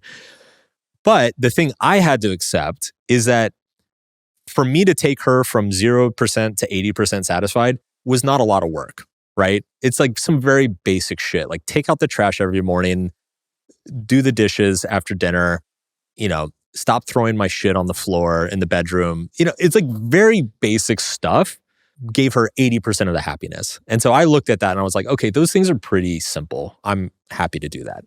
And sure enough, it's great. It's like 10 minutes of my time each day. She is drastically happier. We argue and bicker over dumb stuff like 90% less. So it's great. It's a huge win, totally worth the sacrifice. An example that becomes very difficult and complicated is when we moved to Los Angeles, I really loved it here. I still love it here. She did not. She really missed New York. And there was like a year or two there where she was trying and she really was like looking for her people and looking for her scene and everything and like could not find it and was just intensely sad and really missed our old lifestyle in New York.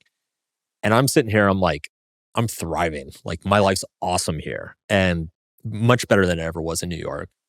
And so that was extremely difficult to navigate because now you're looking at like one or both of us is going to have to make a very significant sacrifice or just like sit in the suck for a long time. And this is like the core KPI, happiness. Yeah. Yeah.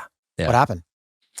So it was a mixture of things. One was we agreed to spend more time in New York and Sao Paulo, which is where she's from. So she spent more time in those two places, which helped quite a bit. And then there was like a lot of adjustment here in LA in terms of like lifestyle and people we hung out with, things that we would do here. I would say that has gotten solved somewhat, not completely, but that's the thing is like when you're in these long-term relationships, like there have been periods, we've been together for 14 years. And I think we've both had periods where there was something in our lifestyle that one of us was really not happy about. But it did not make sense to change it drastically. Like it would just uproot too many things and destabilize too many things. And so you kind of end up in this situation where like, all right, I'm just going to have to eat shit for a couple of years here and like until we figure this out. So she's been the next one up in that position here. And it sucks, but that's the other thing about the power of the commitment. You know, like if we weren't married, it becomes that much easier to just cut loose and be like, well, fuck this. I'm going back to New York. Again, I think the constraints they're a benefit. They're not. They make us better people, right? It's so funny you say that because after we got married, we were like joking in the car and we're not allowed to say the D word, divorce. Yeah. And she's like, oh, like if we get in an argument now, we have to like go do paperwork. Like that's what she said to me in the car. I was like, that's so true. That's like, this is actually really, really serious now, huh? Uh-huh. It is. It's very serious. It is. Would you say respect or communication? What do you think is more important? Respect. Because communication you can fix if it breaks down. Respect, it's very, very hard to fix if it breaks down. Makes sense. What are those questions? You know, I have my monthly meeting, the quarterly offsite. What are those questions that you think you should be asking your partner often to kind of keep things on track? I think some of the ones you mentioned are actually really good ones. I don't think you don't necessarily have to do a monthly KPI report, but it is really good to touch base around things like that. So there's this thing in coaching called the Wheel of Life, and it's basically 8 categories. There's like 8 categories of life, and you give yourself a score in each of them. I think those categories are often very useful just to kind of evaluate yourself. So one is health and fitness, one is hobbies and interests, one's social life, one is career, one is probably financial finances. Yeah. You know, so there's I'm not going to remember all of them, but like there's some pretty clearly defined ones, and I think I will often just kind of like run through those categories and just give myself a little score. And I think any of those are like, it's good to check in on all of those things. You don't necessarily have to do it like in a regimented basis, but you should be talking about them with each other pretty frequently of, you know, how are you feeling about the financial situation? Do you feel like you're getting out of the house enough? Do you feel like you're working too much? How are you liking your new friends? How are things with your family? Like these should be bread and butter conversations between partners. It actually shocks me how many couples don't talk about these things. Insane, bro. Yeah. People just go so long years. without even addressing this. Years. That is for me, with our relationship, we've promised each other that is the one meeting monthly that we must not miss. Yeah. Because it's impossible to go off track. Because if there's any issues anywhere, it's top of mind. Yeah. And then eventually you're going to figure it out. It's not sexy, but it's probably incredibly effective. But this is the funny thing is like the effective relationship stuff is not sexy. It's not exciting. It's dull as fuck.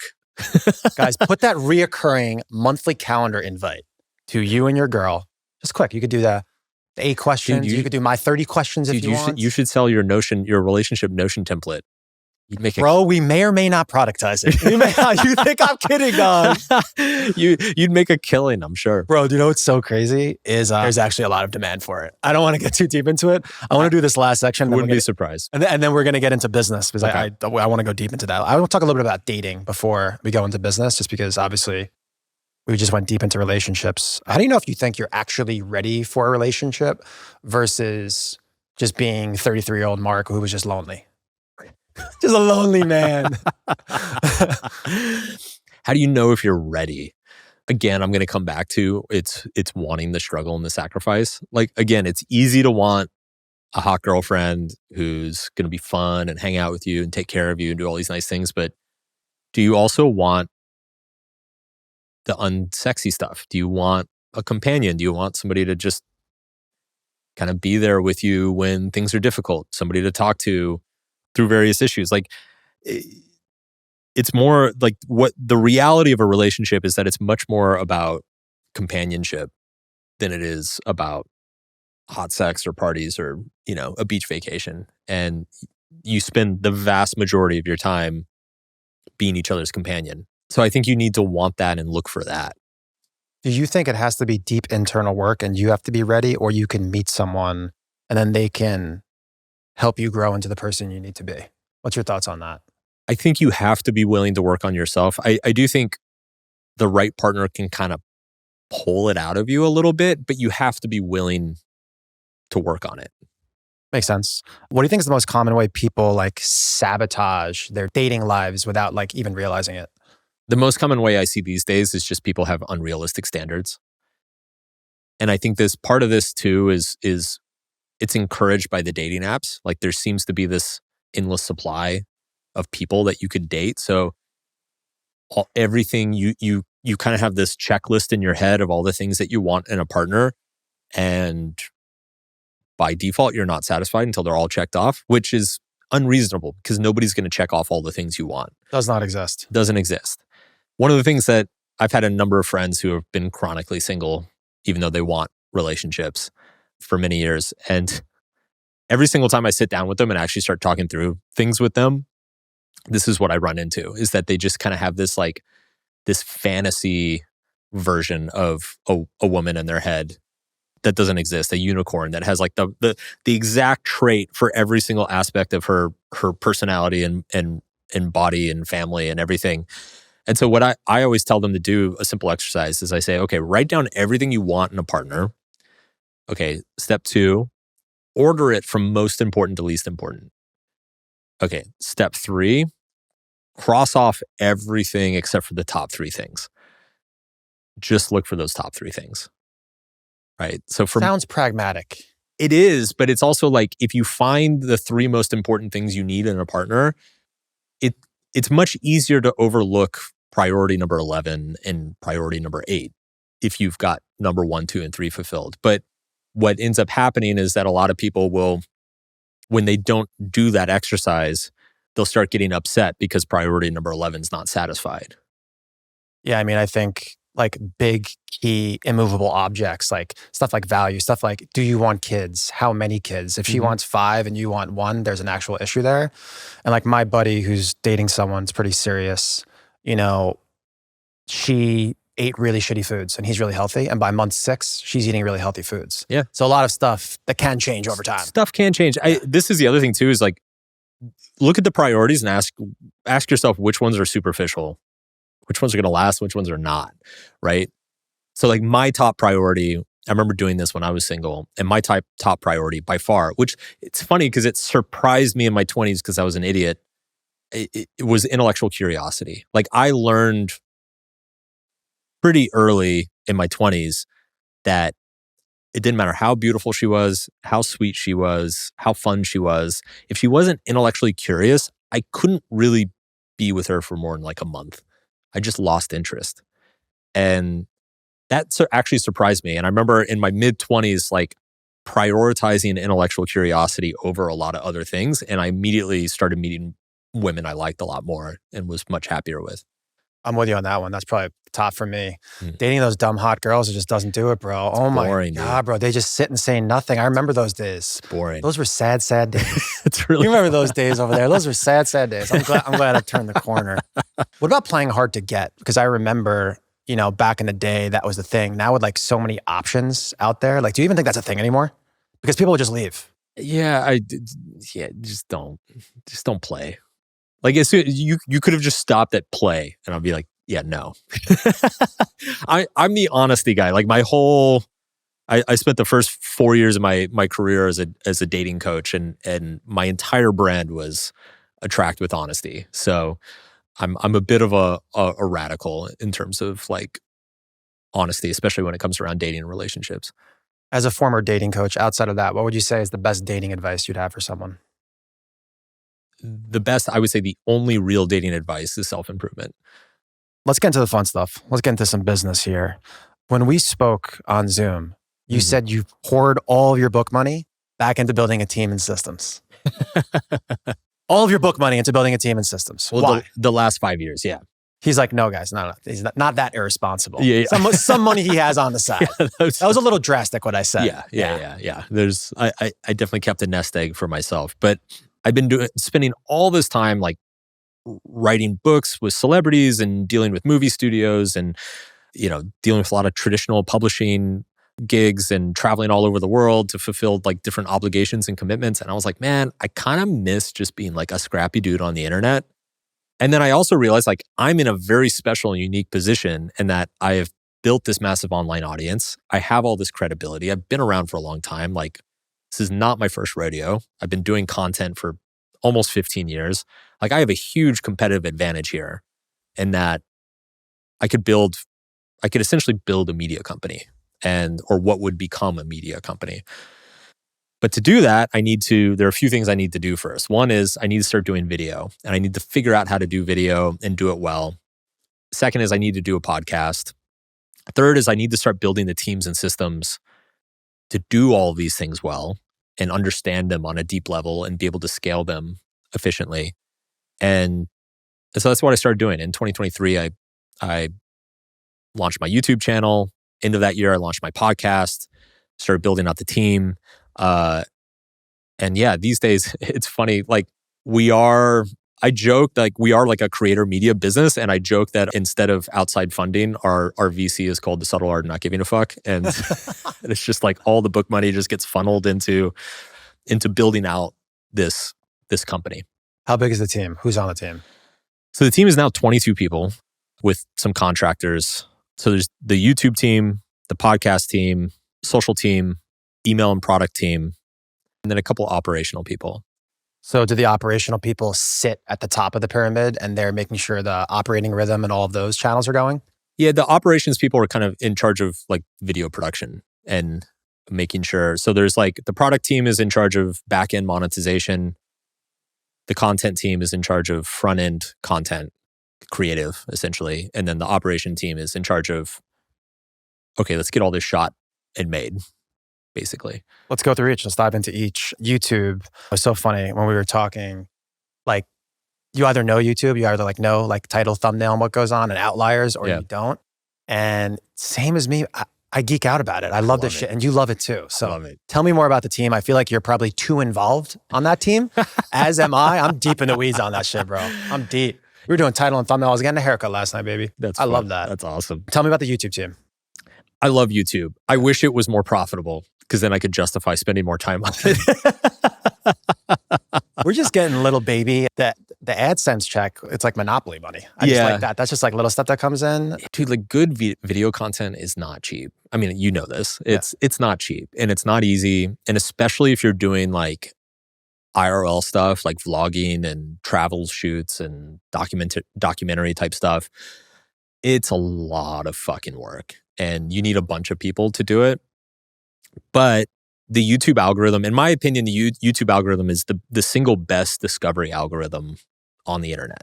Like if you want to be discovered and build an audience, YouTube is the best place to put content. And the audience there is also the highest quality, in my opinion, out of all the social platforms. What about the team? Who's the team that drives that YouTube? Is there a strategist? Is there a graphic designer? Is there a researcher? What does that look like? Yeah, so we've got strategist, thumbnail designer, producer, and then we have a number of video editors. But the video editors work on Across everything? multiple things. Like I think we have one dedicated YouTube editor and then a couple editors that like flex in and out depending on what we need. So it's a team of like 4 or 5 people. I basically, my goal with YouTube is to like run it at cost because of that discovery mechanism. So it's like, I don't mind, as long as I'm not losing my shirt on it, I don't mind not making a ton of money on it because we just see the most growth there. That's your book. That's your new age book. It's the top of the funnel for you. Break even there, it brings everything in elsewhere. Exactly. From there is podcast. So podcasting for the space that I'm in, education, personal growth, podcasts are everything. It's like the primary form of media that is driving the industry at the moment. And that's the Solved podcast, the newer one with. Yep. So we do a deep dive podcast called Solved on a single topic. We will go 4 or 5 hours on like procrastination, and it is all of the science, all of the history, psychology of procrastination, all of the different techniques, tactics, advice that's out there, what works, what doesn't, why it works, how it works, and then finally like how to implement all this stuff into your life. So it's every month, each episode is almost like a mini course that we just put in the world for free. That drives most of our monetization and back-end monetization. Podcasts are the best business model in the creator space. Tell me more about that. It's just so the YouTube costs a lot, takes a long time. Monetization is not great. Podcasts, production is relatively low lift, right? Like, I mean, it's the same setup we've been doing. You book this space, you got the same equipment, the same cameras, you got the same guys setting up the cameras. Like 36 minutes today, 36 minutes today. There you go. That's nice. Right? Like, so you this whole thing, I imagine probably ran you $1,000, $2,000 most, right? Like, and you get a massive episode that people tune in, they stay listening to it. So like the ad revenue is better, the conversion rates are better. People are more engaged. They become better fans. They come back more often. So it's just like, podcasts, in my opinion, are like the king of monetization in the creator space at the moment. It's why everybody is starting a podcast, because it just monetizes so much better and easier than other formats and mediums. So yeah, Solved is kind of like the flagship content of the brand at the moment. The thing what's good too about the podcast, too, just to interrupt you, is that video podcast lives on audio and video. Yep. Your quote unquote YouTube strategy is, I call it talking head content. Yeah. Like that only lives there, and then obviously short form, but you don't get that audio either. So you get that extra rip when you do a podcast. That's what I like about it. Yeah, it's great. So podcast team is, I think 5 people, 6 people. So we have my co-host and producer, Drew, who's kind of like creative director.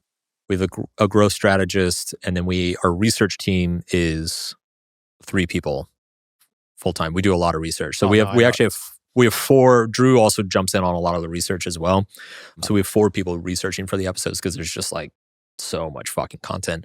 But what's really nice is that once we do the research for that episode, we have that research forever for any other content we ever want to do, right? So if we want to go create 20 Instagram reels on procrastination, we've got a 100-page document with like everything that we could potentially talk about for procrastination. So it's like, it becomes a resource for every part of the business.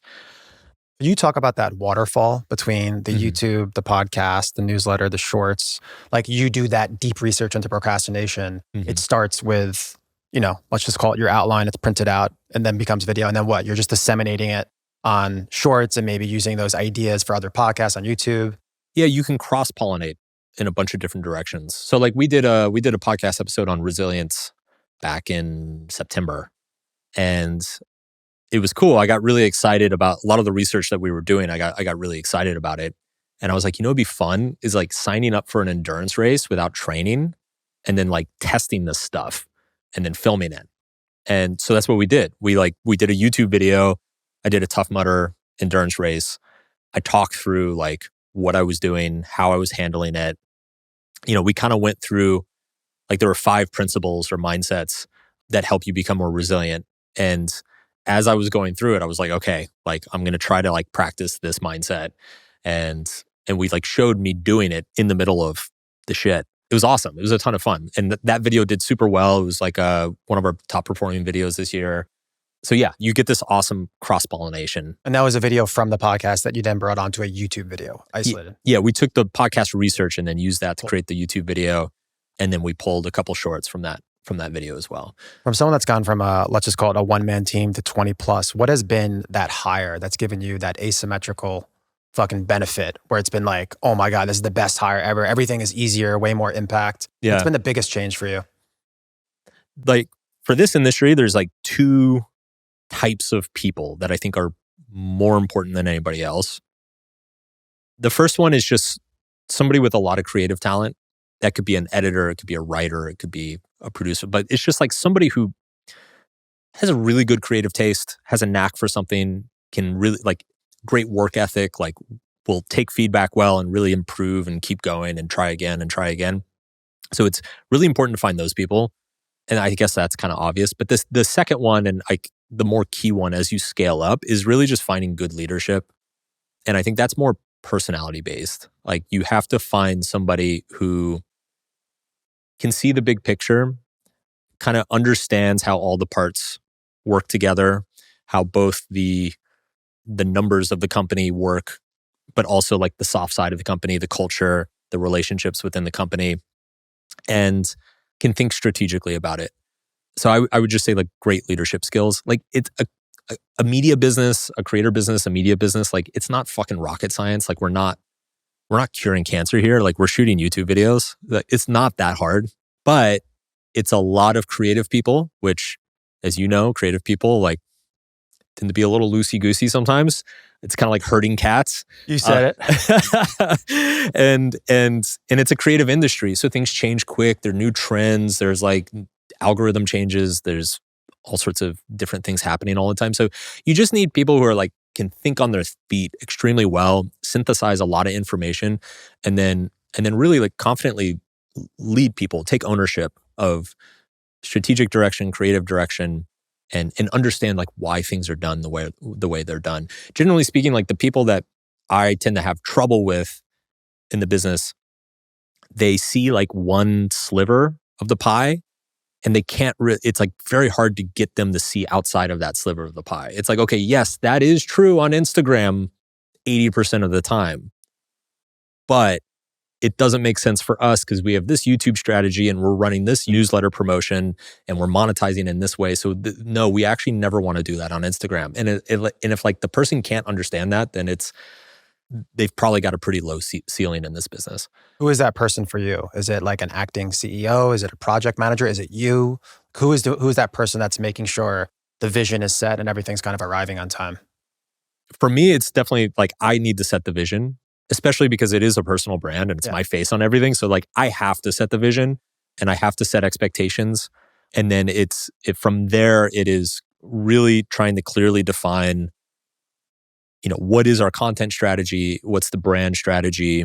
What's the monetization strategy? And like communicate those things as clearly as possible. Like give the leadership on the team the blueprints for those things so that they can go implement them and act on them. I generally find like when things break down, it's usually because I'm not giving enough clarity on those things. Like, this is why this content should be this way, or this is why we're branding this way and not that way. What about you've changed from basically a writer to a business operator? There's a lot of creatives out there that are listening that want to get more into the business realm. What has been like the biggest hurdles and changes in your life and your identity? It's a good question. I think for me, the biggest thing was, I guess, learning how to manage. It's something I'm still learning. Just kind of like a lot of the blocking and tackling of just being a good boss and being a good manager. I think I'm good at the soft side of it. Like I get along with everybody. I have like a good relationship with everybody. I think I need to be better about like thinking through repercussions of certain actions or certain directives, having more clarity, being more specific about expectations. that's been the biggest challenge for me. It's just like, it's actually the nuts and bolts type stuff. I feel it, the hard, complicated stuff, brand strategy, marketing, hiring, like I feel like I'm pretty good at that. A lot of that actually, my background in psychology, I think just feeds into that very naturally. So like I didn't find much of a learning curve there. It's more the day-to-day, oh shit, I didn't update my Notion board, or oh shit, I didn't check these messages. Oh, I should have told this team this, I forgot. That's when I screw up, it's usually stuff like that. 1,000 plus nonfiction books. I'm sure that you're learning a shit ton from those books too. Yeah. Just putting those into action. A couple more questions, then I want to get into your startup. You have a paid subscription community. Mm-hmm. Very, very curious about that. Most of those fail. Why has it worked for you? I think it works for me because I think I've maintained a very good relationship with my fans and my audience over a long period of time. Like they trust me. It's crazy. A lot of people in that community, like they've been following me for 10 plus years, 12 plus years. It's great to like have a way to like reward those people with like a higher touch experience, be more interactive with them, spend more time with them.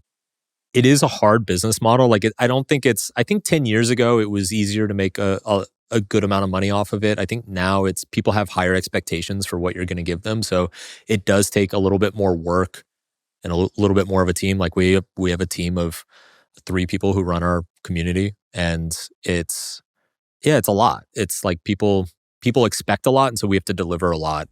But it's great because it's like this core group of people. It's steady revenue.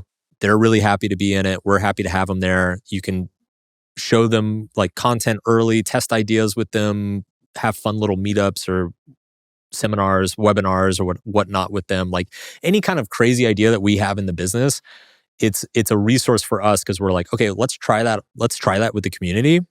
Because if they don't love it, then like nobody else is going to love it. But if they really love it, then that's like a green flag to maybe roll it out to the wider audience. The true fans, 1,000 true fans. It's the ICP. Yeah. How long, jab, jab, left hook, Gary V. How long do you think you need to be building, or how big do you think your audience needs to be before you go into that paid community? I think it's probably less size and it's more depth of connection, depth of relationship. It's probably more of a time thing. I think it works for, like I said, I think it works for us because these people have been following me for over a decade. It's rare that we get somebody who shows up in the community who like just found out about me. It's like probably a small minority of people. Like I think what people really want with community is to feel like they're being treated specially, that they're getting access to something that like nobody else is getting access to, or they're getting your attention in a way that you're not giving anywhere else. Yeah, I like the idea of like early previews, use cases, and kind of feedback loop. Once you get into like a lot of interaction with you personally, it takes over your whole entire life. I've seen it take over people's lives in a bad way. Yeah. You've been doing this for over a decade. How have you not burned out as a creator? I have a couple times. One of the things I learned years ago is that it's very important to treat my own emotional system as another system of the business. There are certain opportunities that come up in the business to do things that I know are going to be extremely draining for me and that I'm not going to like doing. And even if they might be extremely profitable, I should probably turn them down because they're going to make me hate my work after 6 months. And therefore, it's not sustainable. Therefore, it's actually not profitable because after making a profit for 6 months, I'm just going to want to like put my head in an oven. And that's not good for anybody. So I treat my own kind of emotional stability, my own excitement and passion for what we're doing as one of the top priorities to optimize for within the business.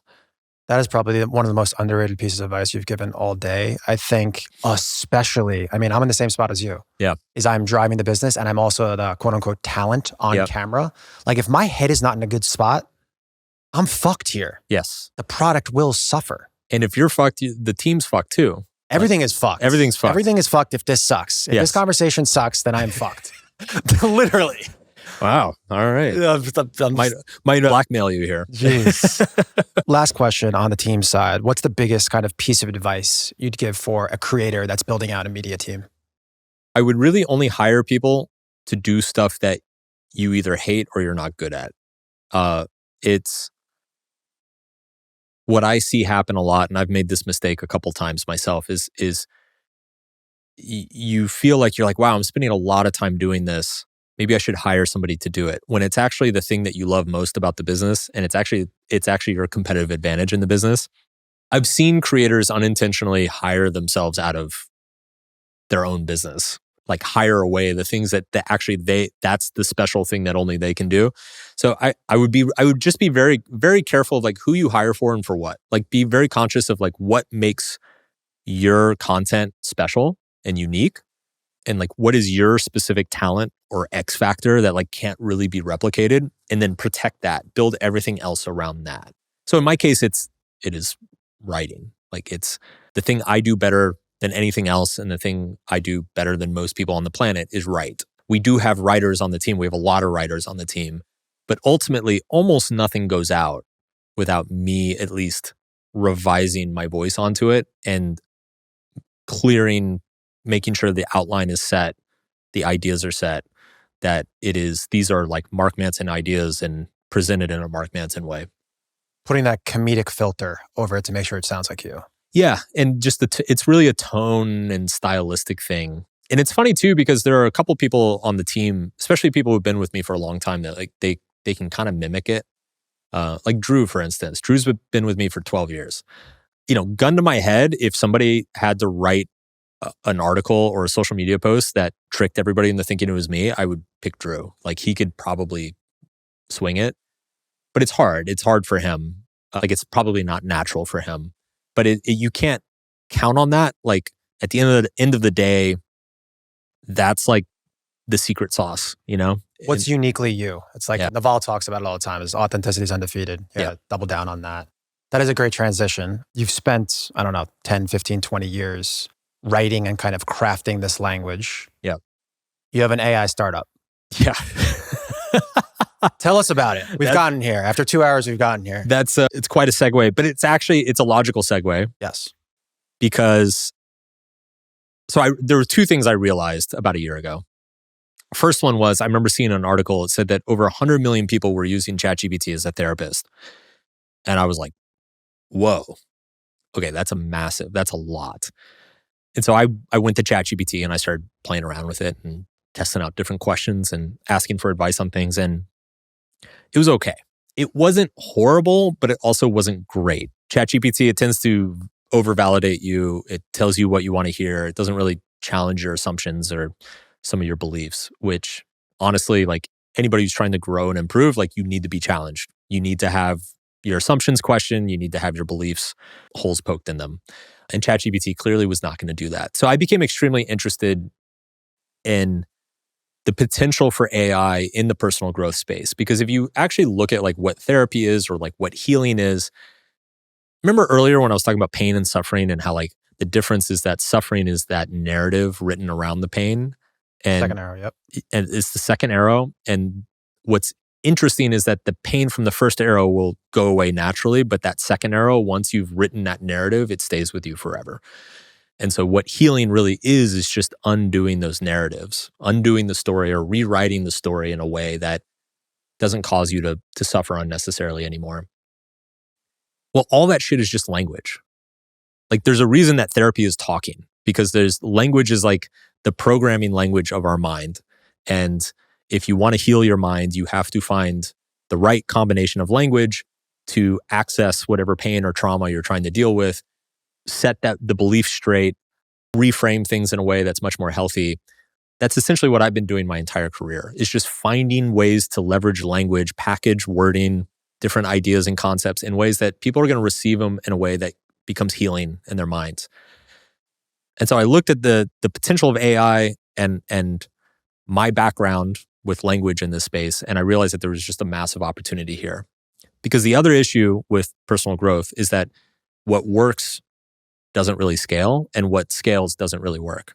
So what I mean by that is that if you look at all of the mental health interventions that a person could have, could be for depression, anxiety, OCD, whatever, all of the stuff with the highest hit rate, like the single thing with the highest hit rate is therapy for a long period of time with an excellent therapist. And even that, you're probably batting like 50% success rate. If you look at like something that I do, which is write books or social media post or like a self-help seminar or whatever, because it is specifically written to reach millions of people, you have to kind of water it down. You have to depersonalize it. You have to make it broad and abstract. And so it loses a lot of its effect. The reason therapy with a good therapist is so powerful is because that therapist has time to get to know you, to understand you, to see all the narratives that you've written and helpfully suggest other narratives that you could put in their place. The continuity. Yeah. But you can't scale that, right? There's a worldwide lack of therapists right now. Like, I think it's for every person who is in therapy, there's 40 people who want access to therapy and don't have it. So there's this massive disparity between supply and demand. So I was looking at this, I was looking at AI. I was like, I think there's a huge solution here. So I found a co-founder. He's been building AI products for over 10 years. He's had successful exits. We found an amazing AI engineering team. And basically we founded a startup together. And I was in charge of product, training the LLM, helping it understand like what questions it should be asking, helping it challenge people. And then him and the engineering team went out and built it. And so we've been working on this for the past year. It's been a fuck ton of work, a lot of work, but it's coming out December. It's available to everybody. It's called Purpose. It's free to try. And I'm super excited about it. And the input is the decades of work that you have. That's like the core input. So it understands your language and kind of how to answer questions. Yes. Yeah. It's everything that I understand about psychology, but it's funny. It's like, it's definitely my expertise in terms of like how to talk to people and how to question people, how to dig into problems. But it's really funny. So when we started working on the product, I had this idea. I started mapping out like, okay, this is all the research that we need to train it on. And these are all the modalities that I wanted to think about. And then we started actually testing the LLMs and it's like, it's all in there. Like the AI is already, the entire field of psychology, it's already in the AIs. The problem is that they're not optimized to use it correctly. So then the problem just became, okay, now we just need to optimize it to use it correctly. And that's what we've tried to do. So it's your brand, your distribution, then optimized through your lens. Yeah. That's how you see it. Exactly. So if this helps people as effectively as your books, where are you going to be in 5 years with this? Well, this was one of my motivations, right? Because when I saw the potential for this, I realized, yeah, I'm probably going to be out of a job. I don't know if I'll actually be out of a job, but I do think that this will do the work of most therapy, coaching, self-help books, seminars. A lot of it could be replaced by this at some point. Maybe not today, but I do think if AI continues to improve the way it's improving, I think within 5 years, like the majority of the personal growth market, self-help market will be AI driven. So I was like, well, if I'm going to get displaced by this thing eventually anyway, I might as well be part of that displacement and jump in early. That said, I do think there will always be demand for like in-person, face-to-face stuff. I think it's ultimately humans want human contact. And there are a lot of personal issues that like demand human contact. Like you can't just solve it on your own intellectually. So the way I see it is the direction of my business. There's the AI business. And then on my creator business, the focus is going to become more on in-person events, live events, fan meetups, traveling like tours. And it all feeds the flywheel. I think the interesting analogy that you said there that makes the most amount of sense is the importance of continuity and success with people, going and getting help. Because the reality is like, I feel like someone goes to therapy once a week for an hour. And if they can get 10, 20, 30, 50 hours behind them right away with what you're doing, it makes more sense. Well, and it's crazy too, because we started thinking about this really intensely. Like there's so much inefficiency that comes with like therapy or counseling, right? Like, first of all, it's the amount of time that you spend finding one is really intimidating. And then even once you've found one, you've got to get in the car, you got to drive there, you got to set an appointment, you got to drive there, you got to park, you got to go in the waiting room, you get in, it takes 10 or 15 minutes to catch up. Maybe they forgot a couple things from your last session. Maybe that you need to go back and review like a story that you told them 6 months ago. It will take them 5 to 10 sessions to like really just even get an understanding of who you are and what you're going through. That right there is like 2 to 3 months of time. Whereas with AI and a properly designed app and like a really good onboarding system, you can get to that same place within 15, 20 minutes. Dude, it's so funny you say this because on the former, the beginning of what you said there, I can't even front. My assistant, I heard that like therapy is like good for anybody, whether you like quote unquote need it or not. She, found me a bunch of different people. I looked, I spent time. I was like, oh, I like this, this, and this. I had, initial calls with a bunch and I went with one. Then I just was like, I didn't like the guy. I was like, fuck this guy. Yep. And I've just never done it since. So I just wasted so much time like looking through and I'm like, yo, this is so much work right now. Yeah. It is absolutely incredible. And I do feel like if they're just running through sessions, it's going to take so long for them to understand and get me. To tie a bow on that though, what about like, any type of accountability? How are they going to get to know you better? Any other features that you want to share with that people should know about? So the biggest thing about purpose is like, it is about this question of values, right? So the goal is to help people understand what matters to them and then live in alignment with what matters to them. So it's different. It's not really therapy in that respect. Like therapy is generally like you have some sort of emotional issue that you're trying to resolve, or you're upset or anxious or depressed about something. We're more focused on people who feel out of alignment or just feel lost. They're like, I don't know what I'm doing. Nothing seems to matter. I'd like to care about, I don't know what I should be caring about. The old, what do I give a fuck about thing. So the AI is very much optimized to glean your values and your personality within the first 15 minutes, get a deep understanding of like what seems to matter to you, and then ask you challenging questions about your own behavior and your own lifestyle of like, okay, well, if that's true, like, why are you spending so much time doing this when you say you care about that?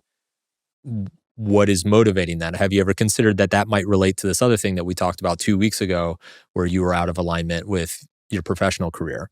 Oh, that's interesting. You seem to have that problem with multiple people in your life. Let's talk about that. It's the level of knowledge and recall that the AI has is like nearly flawless. And I just think it's so much more effective. And then yes, once you do find those things that you care about, like let's say you realize like, oh, I want to be way more intentional with my time at work, or I want to stop drinking for the next few months, or I want to spend more time with my kids, then the app will lay out like an accountability plan. Like, okay, here's an action plan.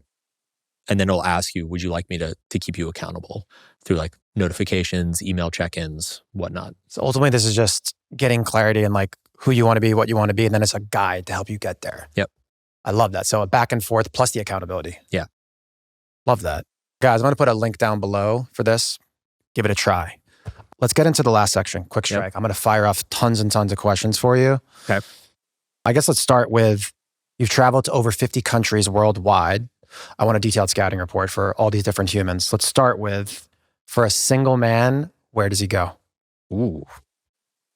No one's getting in trouble here either. Don't worry about it, bro. It depends on so many things. Okay, so then give a couple. Depends what you're looking for. Okay. It's a single man, so I think we can insinuate what you want to insinuate there. And for this specific one, we don't need to follow up. Just tell me the places. Okay. And that's it. And I'm not chiming in. You're the best arbitrage opportunities for dating markets. In some order, it depends on your preference, but South America, Eastern Europe, and East Asia. In some order. Depends on your... Dial in a country, bro. It depends on your preferences, dude. Dial in a country or a city in each. Okay. Well, I'm biased, but for Brazil, I'm going to say Sao Paulo. Just because amazing, the best nightlife, and the women there tend to be like really smart, educated, doing cool things. They're also gorgeous. A lot of them are like well-traveled and stuff. So big fan of Sao Paulo. I think it's underrated. Most people go to Rio. Colombia is underrated for women. In Eastern Europe, like honestly, you can't really go there anymore, but Russia was sick. Never gone there. Oh my God, dude. It's crazy. It's just like fashion models like falling on you everywhere you go. Damn. My girl's Polish and Ecuadorian. We're going to go to Poland. Oh, nice. Yeah. Eastern Europe's great. And then Asia, obviously, some guys are really into the Asian women. So pretty much anywhere. Yeah. I love Tokyo. It was great. What about for a trip with a significant other? It's a good one. It depends how adventurous or like chill you want to be. I mean, if you want like kind of like old school romance, I would say, Paris and Rome are kind of the obvious ones. Like Spain is maybe under the radar a little bit. Portugal is definitely under the radar in terms of like Tons of like beautiful old European romantic, like beautiful scenery, castles, all that sort of stuff. In terms of nature, the two best I've ever seen, New Zealand and Iceland. Both of those are just like, it's like a fucking postcard everywhere you look. If you're really into adventure, then I would say like African safari. Damn. What about for someone looking to learn more about themselves? Peace, quiet, a big turnaround place. Like for me, I went to Bali for a month, learned a lot about myself there. Any places you would recommend? I would recommend India, but not for the reason most people suspect, not for the karma cola, as they often call it over there. Sure, you can go do a meditation retreat or find a guru or an ashram or something, and it's a cool experience. But India itself is so hectic, chaotic, beautiful, disgusting, incredible, horrifying. Like it's just all of the human experiences and emotions condensed into a very intense 2-week period, 3-week period. And it really challenges you. It really, for me, India really forced me to challenge a lot of my preconceived notions of like what humanity was, what the world was. It's a pretty powerful place. So you got everything. Mm-hmm. You've read over 1,000 nonfiction books for people looking to improve themselves. Why don't you give us 3, 4, 5 books and why, like bangers, like ones they need to read? Ooh. The best book on happiness is, in my opinion, is called Stumbling on Happiness by Daniel Gilbert. He's a professor at Harvard, brilliant guy. The book is very relatable and funny, but it's also like most of the research on happiness is very counterintuitive and unexpected. And I think he does the best job of kind of playing with that and relishing in it. Like most happiness books are they try to give you the tips, where like Professor Gilbert is kind of like honest of like, look, if you're looking for tips, you're probably just going to make yourself less happy. So let's talk about what's actually going on. I'm a huge fan. One of the most impactful books for me personally was a book by Ernest Becker called The Denial of Death.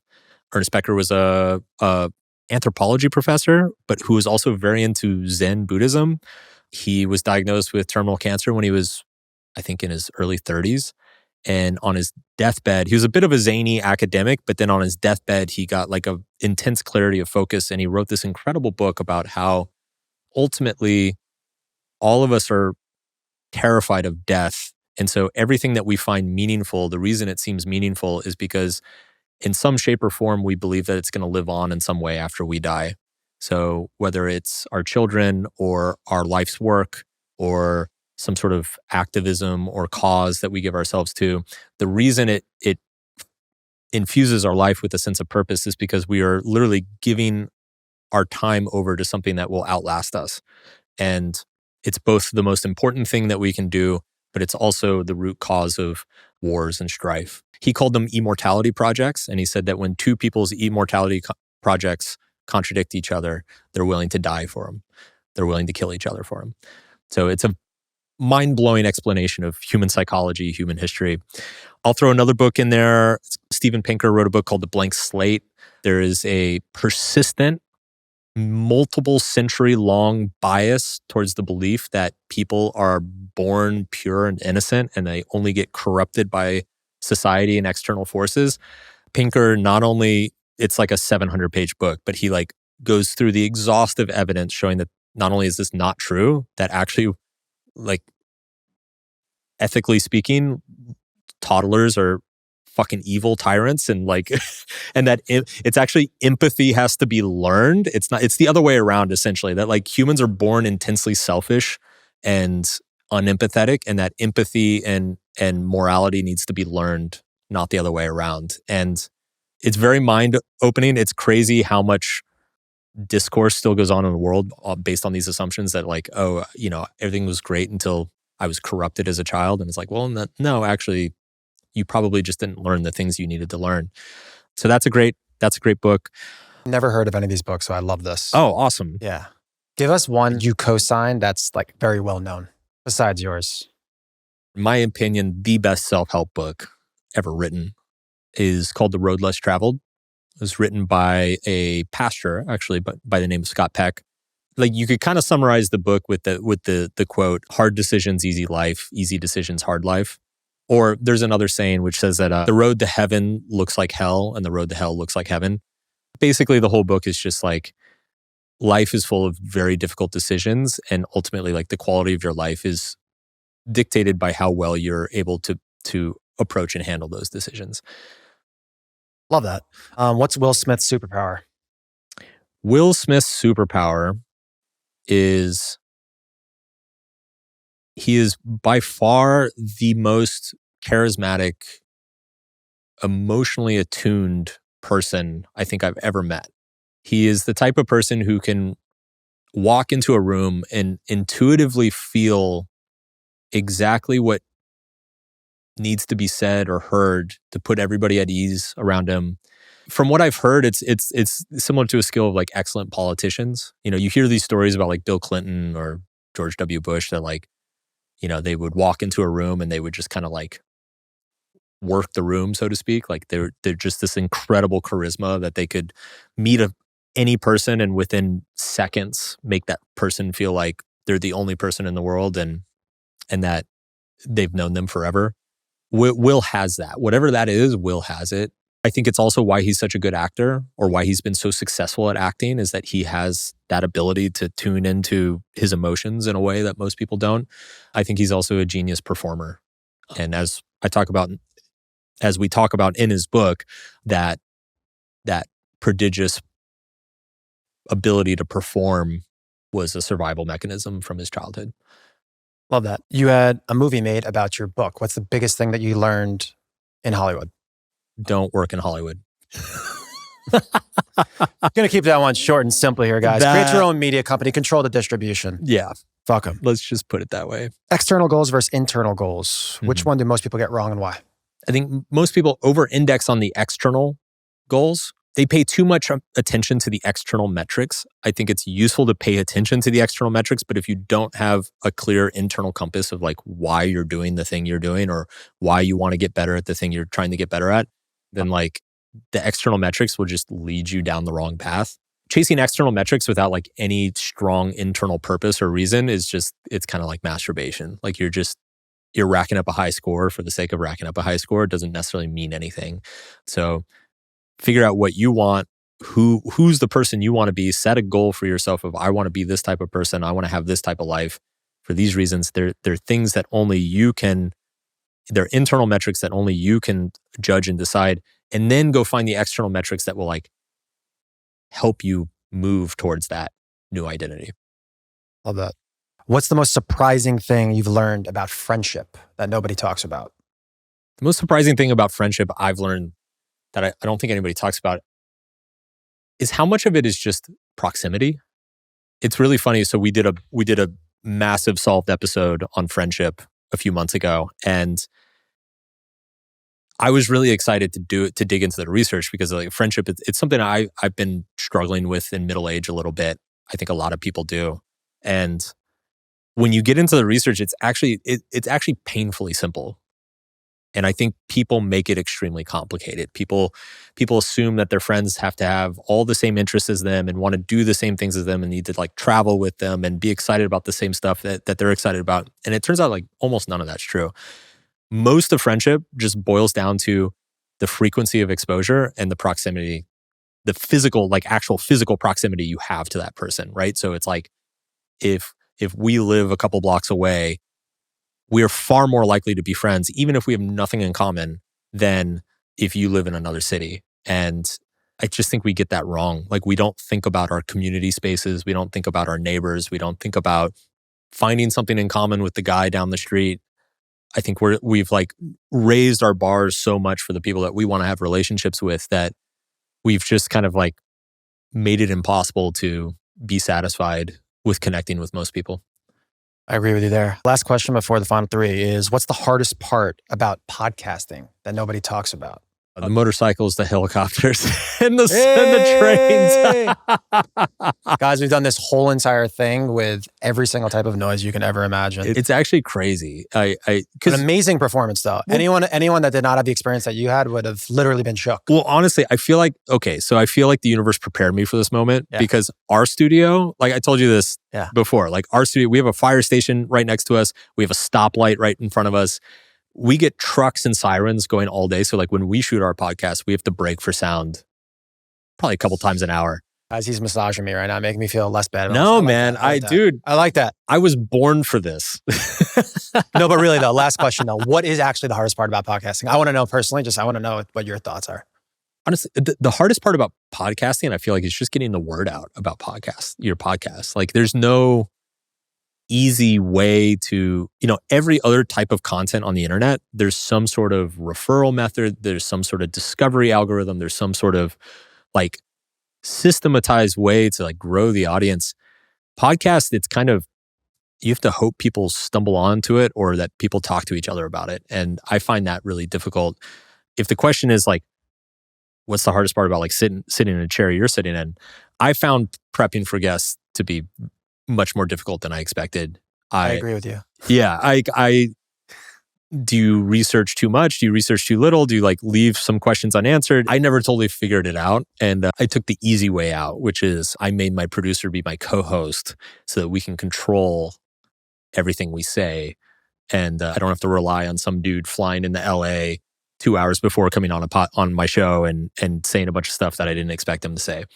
That's the benefit that you get is everybody does tap out because they see that. It's tough to not tap out. Yeah. I tapped out once. This time I'm being way more intentional on the burnout. And for people out there that are doing a podcast too, there's a balance of over preparation, a gazillion hours and 10 pages versus under preparation. You got to find that happy medium. It's tough. Favorite podcast and why? I'll probably say Acquired. Actually, Acquired was a huge inspiration for Solved. Bro, I was going to say that before earlier. That's kind of what you're doing. Yeah. But you're going by topic as opposed to by company. Yeah. It was the inspiration for a combination of Acquired and Huberman were like the kind of the two inspirations. Because I looked at the personal growth market and I'm like, everybody's doing the exact same thing. Everybody's bringing on the same guests. They all say the same shit. They've got the same titles and thumbnails.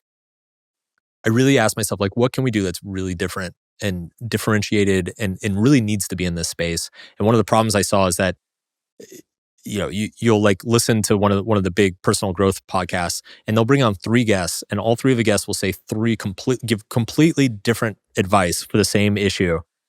And as a listener, you're just like, what the hell? Who am I supposed to listen to? And of course, the host doesn't contradict any of them or challenge any of them. He just sits there and nods and agrees. And I just think as a listener in this space, it's very frustrating. Like you don't know how seriously to take each piece of advice. So the goal with Solved was like, okay, let's do what the Acquired does. Spend weeks and weeks and weeks researching a single topic, try to make the definitive statement, and also like take all the contradictions that show up in the advice around each topic and try to make sense out of them. Try to explain like, okay, this is why some people tell you that you shouldn't try, and this is why other people tell you that you should try as hard as you can. And this is why both of those things make sense depending on the context. For people out there listening, Acquired will go after big companies and they'll spend a month researching and do like 5-6 hour episodes on companies and businesses. NFL episode is a good episode. It's great. As well. Yeah.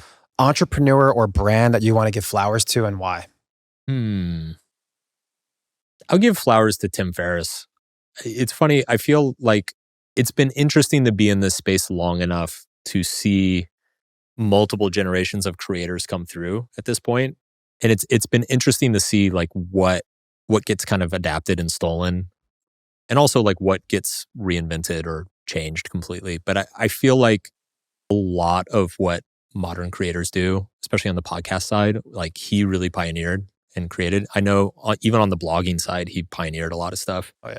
And I guess I don't think the younger generations, like these days, there's so many podcasts that are bigger than his. Like he had one of the biggest podcasts probably like 10 years ago at this point. But these days he's more of like a mid-sized podcast. But I think young creators don't realize like how much everything that they watch and listen to or read is like downstream of, has some of his DNA in it in some shape or form. I completely agree. I feel like 4-hour work week is like Bible for anybody that's like 33 to 50 that started a business. It was like the first one.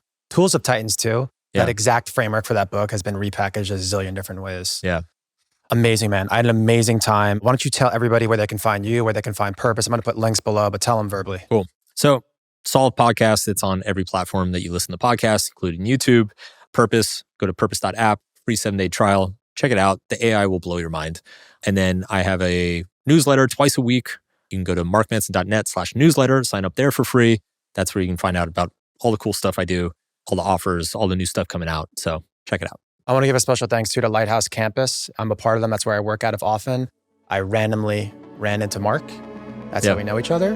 Thank you, Lighthouse. What's up, guys? If you guys got this far in the episode, I would assume that you enjoyed it. If you got any value, it would mean the world if you hit the subscribe button, give it a like, post a comment, tell a friend. We could keep going bigger guests, bigger locations, more value. See you in the next episode.